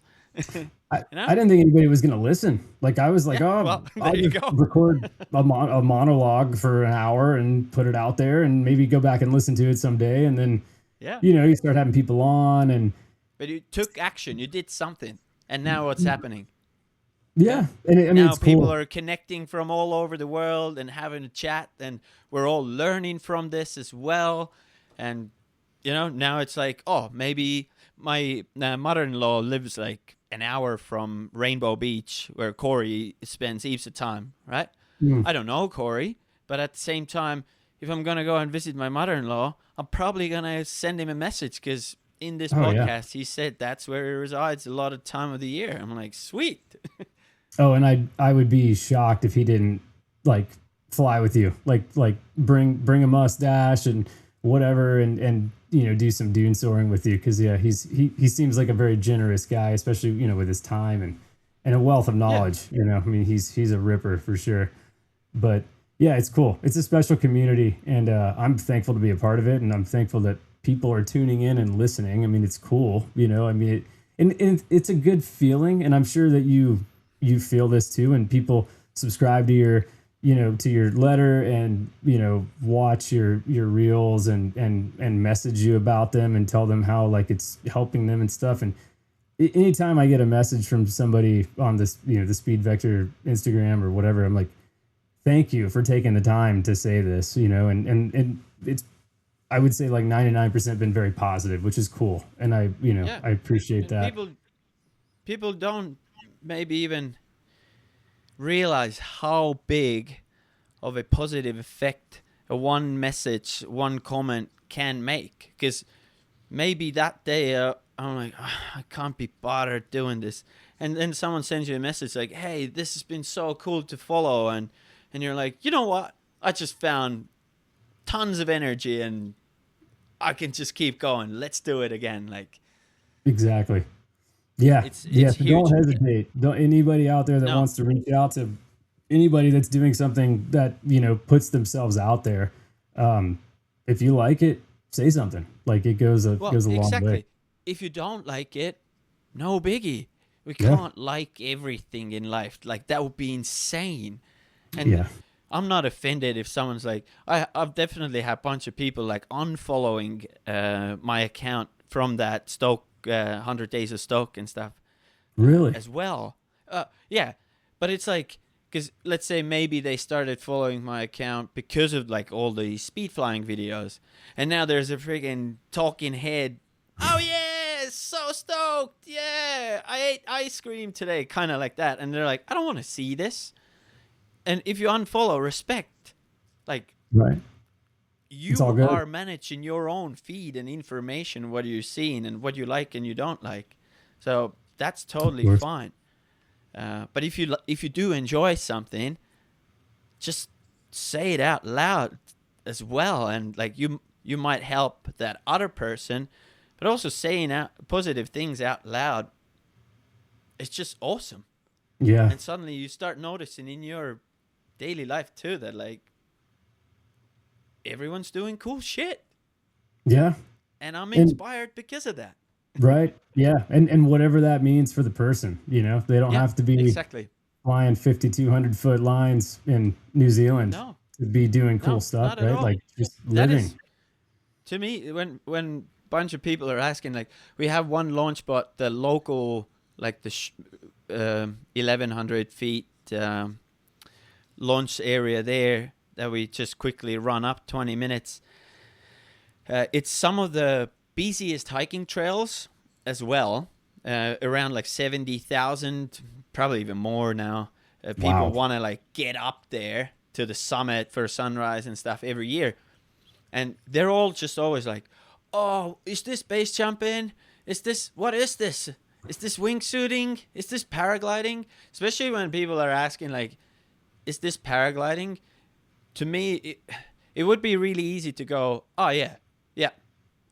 But I'm always kind of like, no, like it's actually called speed flying. It's a bit different. So I always take my time to like educate people. Some people are like, how do I get into it? I'm like, of course I'm going to give you all this information, because I was that person that approached Jamie and Malachi like, hey, how do I get into it?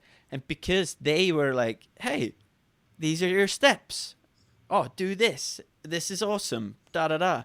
Because of their like positive, like welcoming information, I'm doing this now. So I have all the time in the world to explain people what's speed flying, why is it different from paragliding, because I do think they're different sports.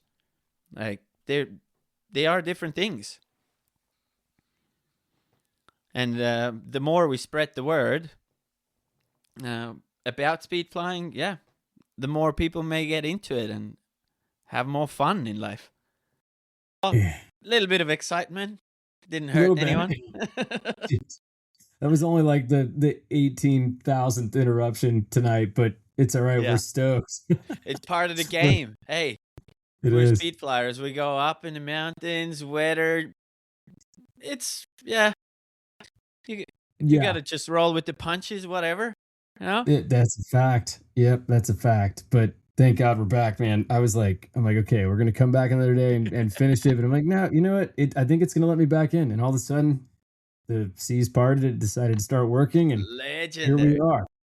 The wind went laminar, and we continued on. Jeez.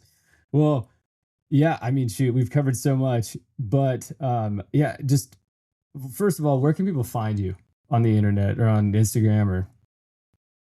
Instagram, it's at adventure teet, Teet. So that's my Estonian name is Teet. But I was wondering. Yeah, so it's called Teet. English people will read it Teet. So when I first went to Canada and applied in like a labor ready in Calgary, the lady behind the counter was like, Teet?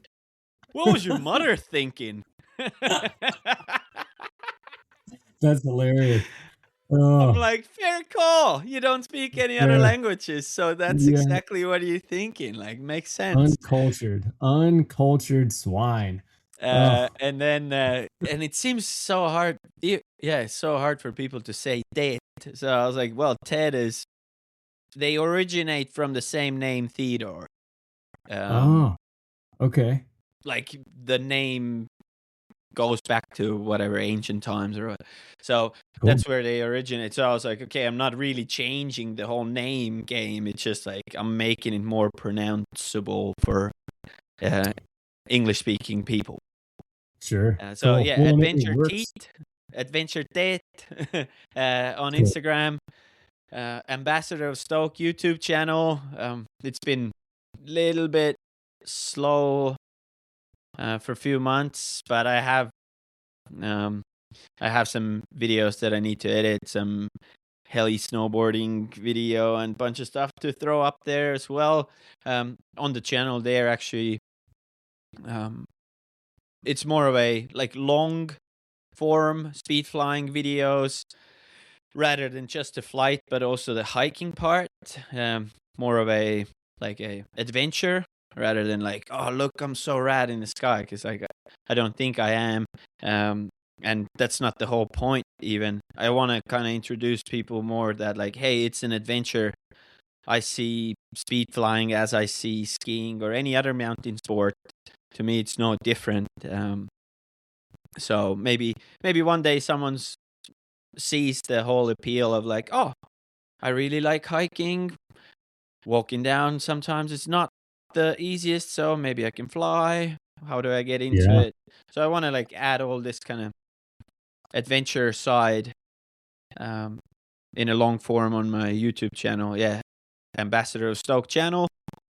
That's the main Yep. things. Yeah, if you go to ambassadorofstoke.com, you can sign up for the Stoke letter um, to receive a newsletter. It's in a written form, just me shooting shit about outdoors and outdoor gear and events. So those That's are my cool. like main things. Yeah, and yeah, Facebook obviously too as well. Ted Suurkivi. Have fun spelling that out. Yeah. You know, it's so funny. I found your YouTube channel long before we connected on Instagram, and I Oh, actually cool. didn't realize that it was the same until I like paid a little bit closer attention that you were like the same guy, you know? But I Right. yeah, your YouTube channel is cool. Like I love the long form stuff, you know? I mean, I'm a millennial, right? We appreciate Yep. long form. I love seeing launches, full flights and landings, not just clips of flights. You know, I'm one of those. But no, it was cool that you know you really like talked about the sites and not from like a burning it kind of way, but just like you know you showed the whole thing, you hiking up, you know, you getting to launch and waiting and then launching and flying the line and landing and like some of the after stuff, and I loved that. I was like, and then I couldn't remember the name of your channel for a while, and I was like, man, I really hope it pops up in my algorithm so I can find. This is like a year ago or however Yes, long. right. um, yeah, and then it finally did, and I was like, "Yes." And then I made a mental note, and then we connected on Instagram. I'm like, "That's the same dude. It's Ted. It's like the same guy. This is amazing." Yeah. But yeah, it was like Ah, a funny cool. little backstory there, where it took me a little while to figure it out because I was like, Yeah. "I loved that video. I want to watch more of that," but I couldn't remember what your channel was called, even though I subscribed. Yeah. Um, I Well, I yeah, think I as well. I think I changed the name at one point because I think it was just like Ted Stone Adventures or something like that. And sure, then I changed it to the Ambassador of Stoke because now I guess it's becoming like a brand name thingy. So sure, I kind of want to put all under the same umbrella. And makes um, sense. Yeah, um, easier to find. yeah, I like and it. that's something I've really enjoyed right now because of that's something because of becoming a dad. Um, Having not that much time for like sitting behind a computer and editing stuff. It's fallen on the back burner a little bit. Recently, I just again started posting just like full flights because it's just easy and quick to edit. Yeah, Like cut the flight, put some tunes in. I'm not right. very artsy, so the coloring and that stuff goes fully over my head. Um, I'm just like, oh, that kind of looks cool, I guess. Yeah, we'll keep it at that. Sure. But Yeah. I'm picking it up. Like, I've been editing that heliboarding video for 6 months or since October or something now. Oh, wow. But I'm waiting kind of to post it before our season starts. Our ski Sure. season starts, because I know the people and the guides in the heli company, so I kind of want to put that out when the season starts. So maybe someone will see it. They will get maybe another 1 or 2 clients because they saw Sure. my video or something. Yeah. So and I kind of want to put some gear reviews.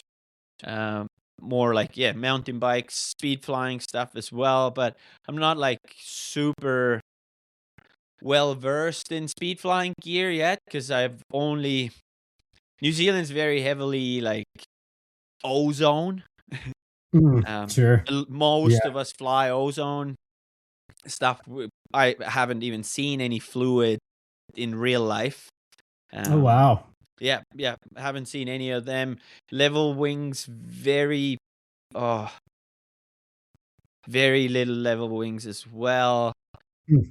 Most Mirage, like swing stuff we see here, is from people from overseas. So Sure. so I'm Yeah. not very well versed, but I'm gonna put up like a 200 flight R3X video as well Cool. on YouTube, just to like my thoughts, what I've figured out in 200 flights. Sure. Yeah, Yeah. and People will watch it yeah, for sure. People yeah. will definitely watch it. Because I That's come cool. from like R3. I did 4 flights on Dragonfly 16, and then R3 15, 40 Nice. flights, R3 13, another 40, and then I jumped on the R3X. 11. I don't know a lot about, like, I don't have that many comparisons, but I know Sure. that wing really well. So, and I Yeah. know what But I I mean, can get away with on that one. that's okay. And I Yeah, mean, and like the your durability and 200. stuff as well. Sure. And Oh, yeah. here's something from your last podcast. The squeaky pulley wheels. Don't Mm-hmm. be scared to put a little bit of chain lube in there. Ah, hide the brake line, or like fold it away. Put a little right. bit, one drop. I did it from the very start on all like R3s and the R3X and stuff. 0 squeaks and Ah. 0 damage to the line or anything. Oh, Like, good. Yeah, good to yeah, know. I don't know. I wouldn't probably spray like WD-40 out of a can Yeah. on it, but one drop of bike chain lube in there, and like All I good. wrapped the pulley in the paper towel as well, and just one Ah, dab, wheel it a few times, and just dry it off, and done. that's cool. Good to No know. annoying squeaks. It never actually annoyed me. I kind of like Yeah. just associate it with flying a speed wing, like that Yeah. noise, you know? Yeah. I'm And really sound sensitive. Like mm, squeaks and like rattles on my bike. Oh, it's pissing me off. And like even like ski touring ski boots, like as a boot fitter, like I want my boots to be silent, and it's driving me silent. nuts if they're not. No, Same, no, same with speed like, flying gear. Like if it's squeaking, I'm just like, ugh. that's so funny. Yeah, Yeah. no, I noticed it a lot initially, and I had like used wings, and I'm like, oh, it's just because it's Yeah. probably old, right? But then I got a new one, and I was like, no, it just makes that noise. But Yeah. no, so It's that's just good. A metal little to bit of metal. like, yeah, makes Yeah. sense. Makes sense. Yeah. So That's highly, funny. don't be scared if you guys like don't enjoy the sound. Lube your pulleys. I love it. I love it. That's funny. Oh man. Well, thanks. I mean, honestly, thanks again so much for taking your time to be out here, be on this platform with me and get to chat and stuff. I'm sorry for all the interruptions. Like, man, it's tough, but I Part of the appreciate your game. patience. Part Part of of the the game. game. Yeah. Yeah. Any parting words? Oh, thank you, man. Like, thanks for Yeah. having me. Super cool. Like, I've been waiting for this speed flying podcast for a while. I've listened all the Exit Point base jump episodes on repeat. It was about time that someone's gonna actually do something about it in speed flying community as well. So thanks a lot. Just keep grinding, keep chatting to people, and keep having fun, and good things will happen. And all of you as well, like whatever you want to do, whatever you think is amazing or cool, just get after it, go do it. And don't compare yourself to others. Look in the mirror in the morning and have a big grin on your face and get outside and do cool shit. Hell yeah, Ted. Love that. Mr. Ambassador of Stoke himself. Appreciate it. Thanks so much. Go. Yep. I'll come down to New Zealand sometime. We'll do some laps. You gotta show me around. Dude, that would be cool. That would be super cool. And like I'm definitely trying to get to the States and Canada at one point. I have a trip booked to Europe Northern Hemisphere summer. Just cool. A quick one to show my little one to my family as well. And then we're going to do a week in Chamonix. So nice. If anyone in Chamonix, the only friend I know there, he's working elsewhere at that time. If anyone in Chamonix wants to show me the ropes or just has good information about the flying sites and what not to do, I'm a big fan of, hey, let me know what not to do. I'll figure out the rest myself. Then maybe hit me up or would be even cool to fly with people there. I'll be there in the end of June, but definitely gonna try and get into the States as well to come and fly and ski. Like we're still like diehard ski bums, so like an RV trip with the kid in the States would be pretty dope. Yeah, that's the American dream right there in a nutshell. But yeah, if you wanna come, any of the listeners as well, if you're planning on coming to New Zealand to speed fly, best time in a normal year, best time is March, April. Oh, okay. That's your time to come and fly. You can basically fly a lot, mornings, evenings, but quite a lot of the day as well, because it's getting like colder, winds are down. So that's a really good time to come and visit. So if you want to come and visit, I have a spare room for you, spare bed. Come on. Sweet. More than welcome. Cool. Let's go. That'd be awesome. That would be pretty rad. Well, yeah. Thanks so much again, Ted. Appreciate your time, man. Thanks for coming on. Thank you so much. Of course. I'll talk to you soon. See ya. See ya.